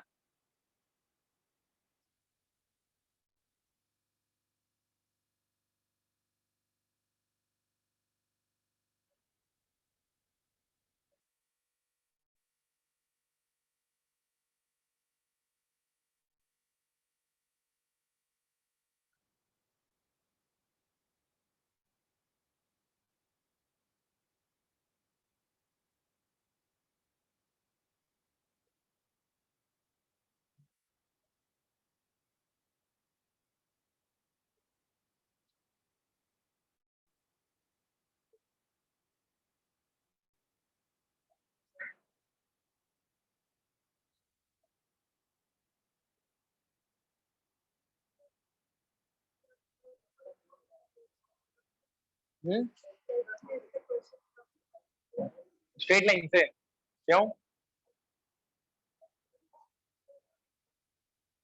अगर स्ट्रेट लाइन नहीं करोगी, अभी टाइम है, अभी भी अगर तुम चाहो तो अच्छे से कर सकती हो, नहीं तो फिर आगे अभी सर्कल्स आएगा, पैराबोला आएगा, हम पहले भी बार बार बोल रहे हैं। नहीं नहीं, वो प्रैक्टिस करना पड़ेगा, प्रैक्टिस करो, जो नहीं बना उसको डाउट्स क्लियर करो, ठीक है? नहीं तो अभी आगे सर्कल्स पैराबोला आ रहा है, कुछ नहीं समझ में आएगा, तो ये हम स्टार्टिंग से बार बार बोलते हैं, जब से स्ट्रेट लाइन स्टार्ट किए हैं। स्ट्रेट लाइन से भाग नहीं सकती, भागोगे तो पूरा 5 चैप्टर गायब हो जाएगा डायरेक्ट, एक चैप्टर नहीं 5 चैप्टर गायब हो जाएगा। और जिसको स्ट्रेट लाइन समझ में आ रहा है अच्छे से, वो लोग आगे भी समझ में आएगा, सर्कस पैराबोला भी समझ में आएगा। तो थोड़ा सा जिसको भी डिफिकल्टी हो रहा है, थोड़ा वर्क करो, थोड़ा प्रैक्टिस करो, अच्छा हो जाएगा। चलो आगे देखते हैं। अब यहाँ पर हम क्या देख रहे हैं, सुनो आयुष बात को, यहाँ पर क्या देख रहे हैं कि मुझे दो स्लोप मिल रहा है ना। अब हम क्या बोल रहे हैं कि ये जो दो स्लोप है, ये एक बीसी का स्लोप दे रहा है और एक तुम्हें एबी का स्लोप दे रहा है। समझ में आ रहा है ऐसा क्यों हो रहा है? क्यों हो रहा है ऐसा आयुष? तो क्योंकि यहाँ पर हम लोग जो कंडीशन ले रहे हैं, इधर से भी अगर तुम करते हैं ना, तुम सेमी कंडीशन लेते हैं कि एक इसका स्लोप और एक इसका स्लोप, तो इधर भी सेम कंडीशन रहता है जो हम लोग इधर कंडीशन लगा रहे हैं, इसीलिए एक ही कंडीशन से मुझे दोनों एम मिल जा रहा है, ठीक है? तो एक जो एम ये मिल रहा है, एक जो ये मिल रहा है, एक तुम समझ लो, एक ये लाइन का स्लोप हो जाएगा, एक ये लाइन का स्लोप हो जाएगा, ठीक है? तो अगर मान लेते हैं हम लोग बीसी का स्लोप को अगर हम -3/7 ले लेते हैं, लेट स्लोप ऑफ बीसी, इनमें से एक बीसी का स्लोप ले लेना, इनमें से एक एबी का स्लोप लेना। अब बीसी का स्लोप हम ये ले रहे हैं, तुम ये भी ले सकते हो, उससे फर्क नहीं पड़ेगा, ठीक है? मुझे बस दोनों के इक्वेशन चाहिए। यहाँ पर ये नहीं बोल रहा था कि एबी और बीसी का इक्वेशन निकालो, यहाँ पर बोला दोनों जो रिमेनिंग साइड है उसका इक्वेशन निकालना, तो कोई भी हो सकता है।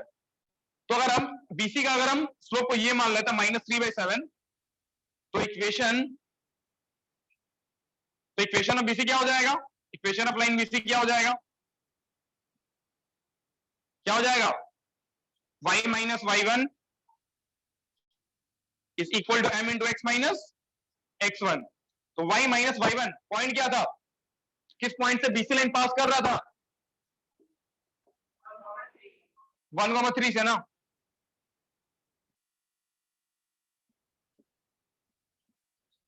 समझ में आ रहा है? चलो इसको सॉल्व करो, देखो क्या आ रहा है।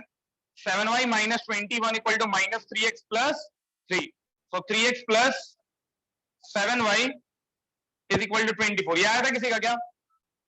आया था किसी का? किसका आया था? आ गया था। अब और एक ले लेंगे 7/3, ठीक है? अगर हम AB का इक्वेशन निकालना है, and let slope of A B is equal to 7/3। तो इक्वेशन ऑफ ए बी क्या आ जाएगा, y minus Y one equal to M into X minus X one again. अब यहां पर पॉइंट क्या हो जाएगा, -4 और 1।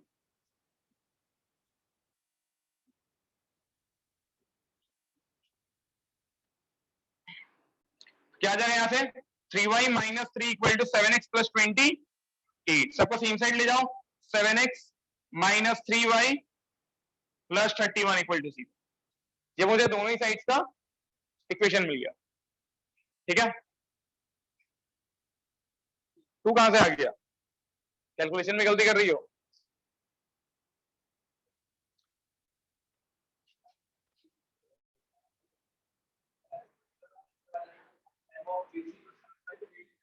हाँ एग्जैक्टली एग्जैक्टली, और भी पॉसिबिलिटीज है ना, समझ में आ रहा है। ये तो हम चाहिए एक पॉसिबिलिटी है भाई, हम आगे भी बोलने ही वाले थे। लिख लिए सब लोग, लिखो पहले, लिखो जल्दी से लिखो सब लोग।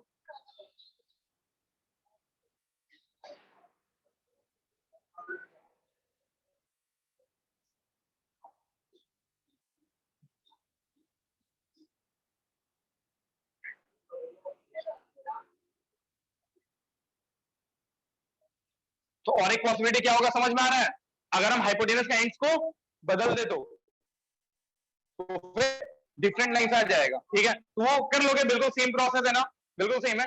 हम एक केस अगर बता दिए तो अगले केस भी कर ही लो। ठीक है, क्योंकि इन दैट केस अब तुम्हारा स्लोप भी बदल चुका होगा एंड कंडीशन डिफरेंट आएगा।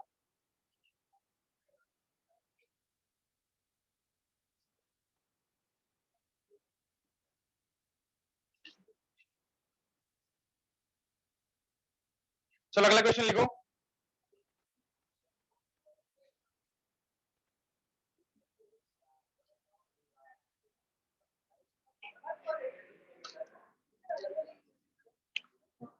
दो केस समझ में आ रहा है ना, देखो यहां से हम लोग डायरेक्टली दो केस को ऐसे भी समझ सकते थे।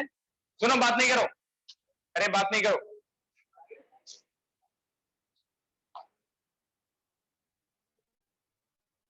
आगे क्या बोल रहे हैं हम लोग कि यहां से जैसे हम यहाँ पर बीसी का स्लोप को ये लिए, एबी का स्लोप को ये लिए, अगर तुम इंटरचेंज कर दो तो वो भी एक पॉसिबिलिटी है। ऐसा भी हो सकता है ना कि एबी का स्लोप -3/7 हो जाए और बीसी का स्लोप 7/3 हो जाए, तो वो भी एक पॉसिबिलिटी है। ठीक है, तो और एक यहाँ पर और एक तुम्हारा क्या आंसर हो सकता है कि अगर तुम एबी का स्लोप को ये मान लो और बीसी का स्लोप को ये मान लो और फिर सेम काम करो, तो तुम्हें और दो पेयर ऑफ लाइंस मिल जाएगा, तो वो भी एक पॉसिबिलिटी है। समझ में आ रहा है, तो चार टोटल पॉसिबिलिटीज है। समझ में आ रहा है ना, क्योंकि देखो मुझे दो स्लोप मिला था ना, तो उसको हम एबी भी मान सकते हैं और उसको हम बीसी का भी स्लोप मान सकते हैं। ठीक है, इसलिए चार केसेस आ रहा था।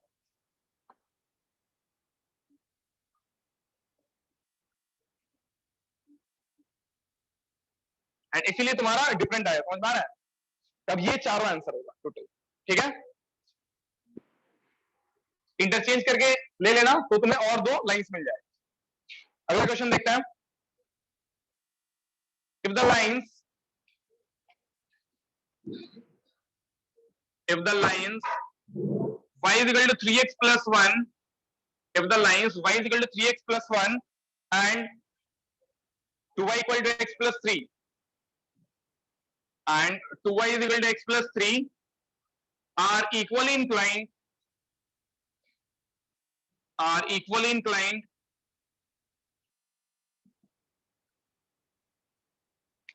are equally inclined, equally inclined to the line y is equal to mx plus 4, are equally inclined to the line y is equal to mx plus 4, then find the value, then find the value of m। फिर तुम्हें m का value बताना है, चलो जल्दी से बताओ fast.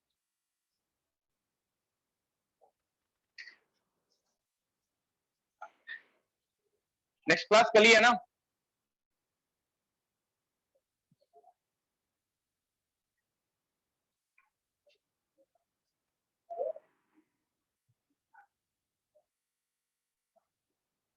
जल्दी से बनाओ सब लोग।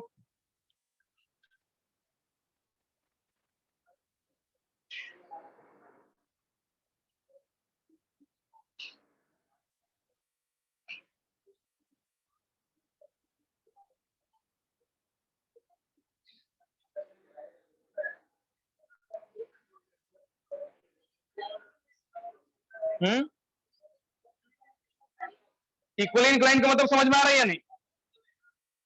इक्वली इंक्लाइन का मतलब दोनों से सेम एंगल बना रहा है, ठीक है?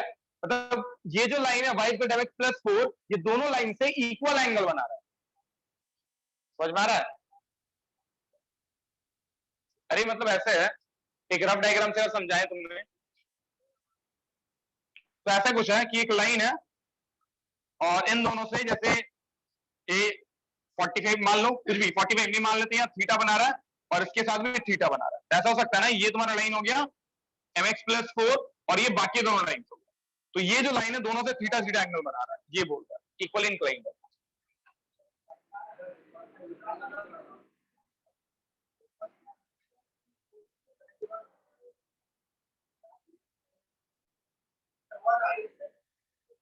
कितना आ रहा है?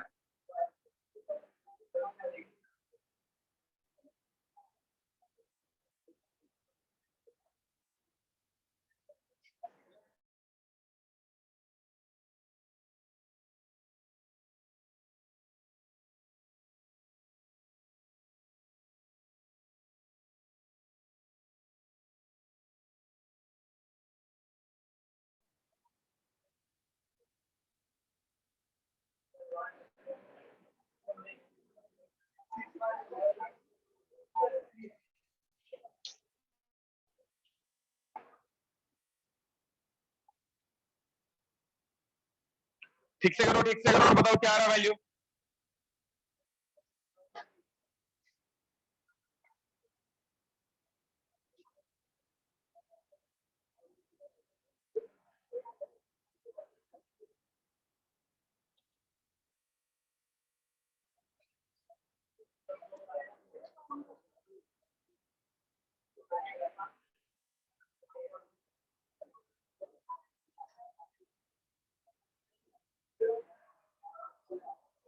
बात नहीं करो, second bench Ayush,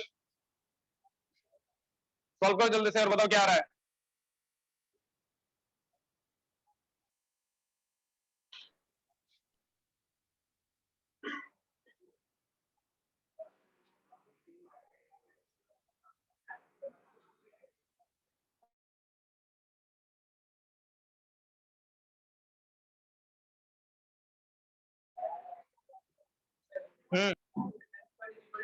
complex number आ जा रहा है? कॉम्प्लेक्स नंबर तो नहीं आएगा, एक मिनट।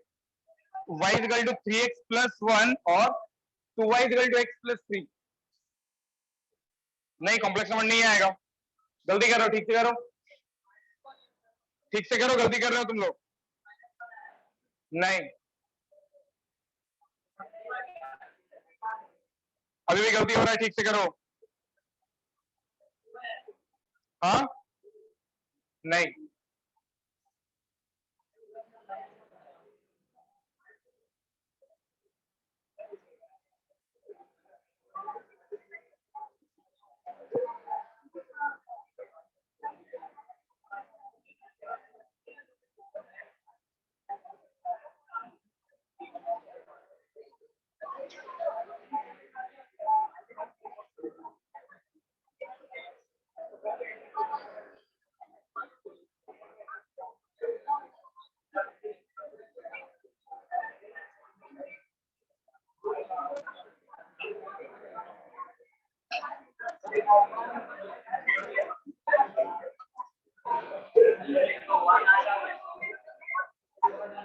क्या रहा है? नहीं, गलत है। आ रहा है और किसी का? क्या आ रहा है ऋतुराज?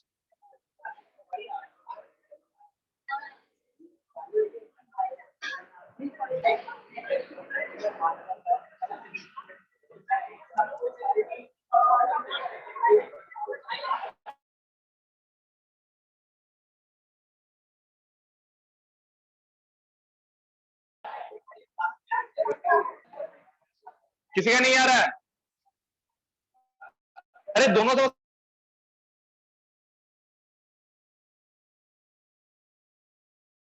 एंगल इक्वेट करो ना, इन दो लाइंस की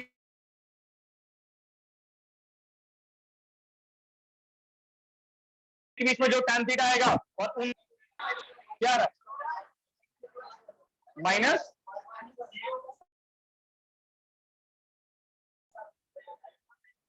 ठीक है चलो देखते हैं, ठीक है देखते हैं चलो।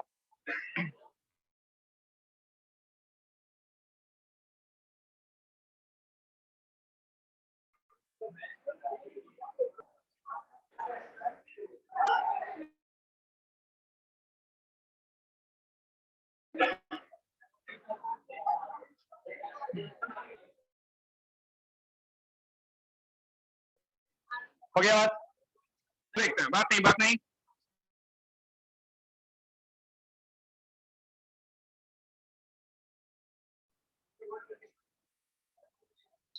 देखो क्वेश्चन क्या बोल रहे हैं यहाँ पर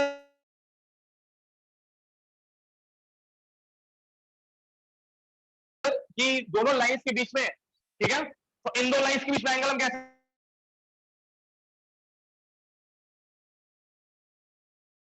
निकालेंगे, tan theta is equal to 3 minus m by 1 plus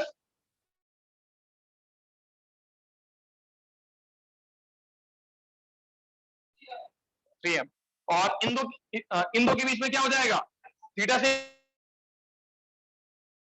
same होगा ना, क्यों, इन दो के बीच में करेंगे तो क्या आ जाएगा, एक का स्लोप है 1/2 और एक का स्लोप है, यही है ना। अब क्योंकि दोनों ही tan थीटा है तो दोनों इक्वल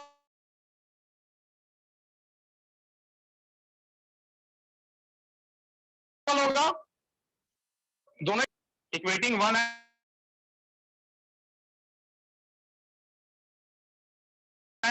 एंड 2, क्या हो जाएगा,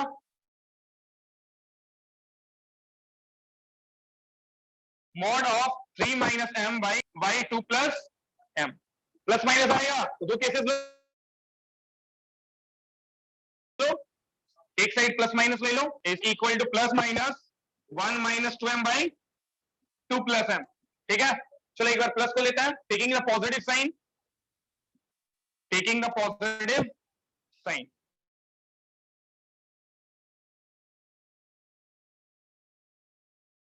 तो अगर पॉजिटिव साइन को लेंगे तो क्या आ जाएगा, 1 माइनस 2m बाई क्या रहा है, क्या आ रहा है, देखो क्या आ रहा है जल्दी से,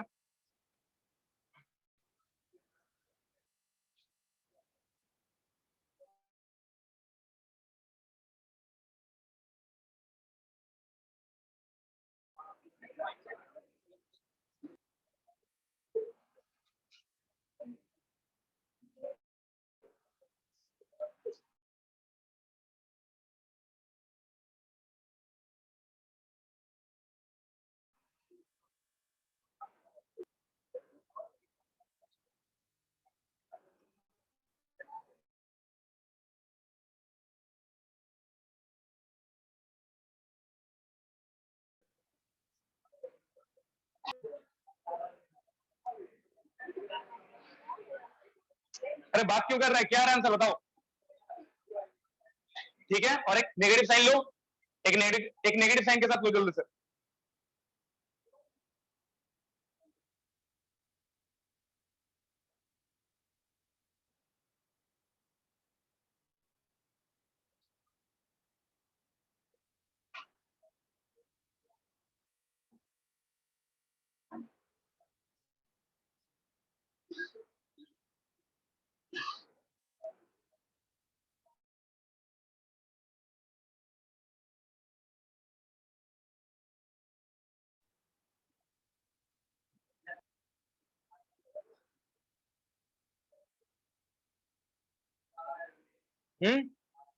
आ रहा है ना,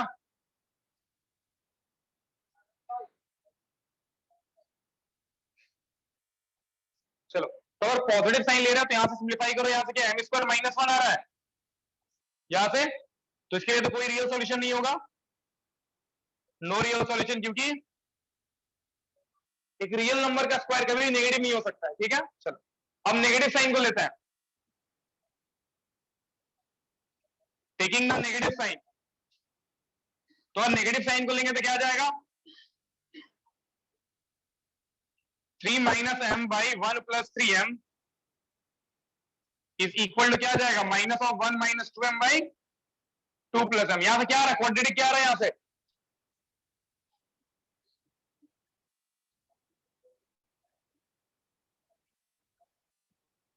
क्या आ रहा है यहां से बताओ,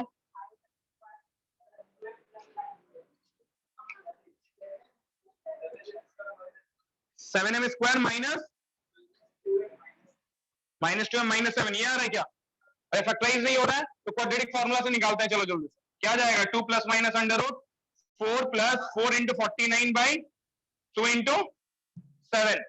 फैक्टराइज तो नहीं होगा, तो यहां से m का वैल्यू क्या आ रहा है, 2 प्लस माइनस, जब 4 को बाहर निकालते हैं तो अंडर रूट ऑफ 50 आ जा रहा है बाई 2 इंटू 7। 7 ऊपर नीचे से कट जाएगा,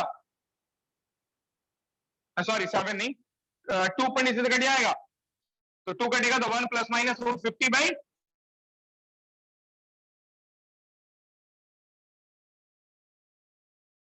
7। अच्छा रूट 50 को क्या लिख सकते हैं, सबका यही आ रहा है, देख लो एक बार। हाँ ठीक है,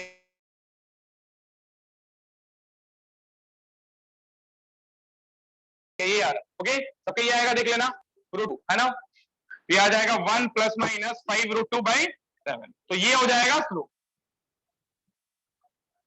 this is the slope of the required line. अगर ये स्लोप रहेगा उस लाइन का, तो ये जो लाइन होगा ये दोनों के साथ इक्वल इंक्लाइंड हो जाएगा, मतलब दोनों के साथ इक्वल एंगल्स बनाएगा। समझ में आ रहा है,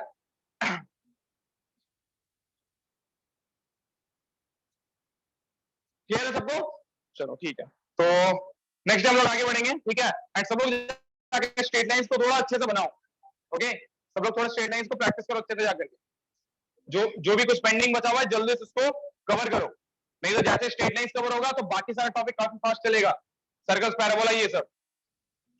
तुम बार बार बोल रहे हैं, स्ट्रेट लाइंस को नहीं करोगे तो आगे फंस जाओगे। चलो ठीक है, एंड करते हैं क्लास।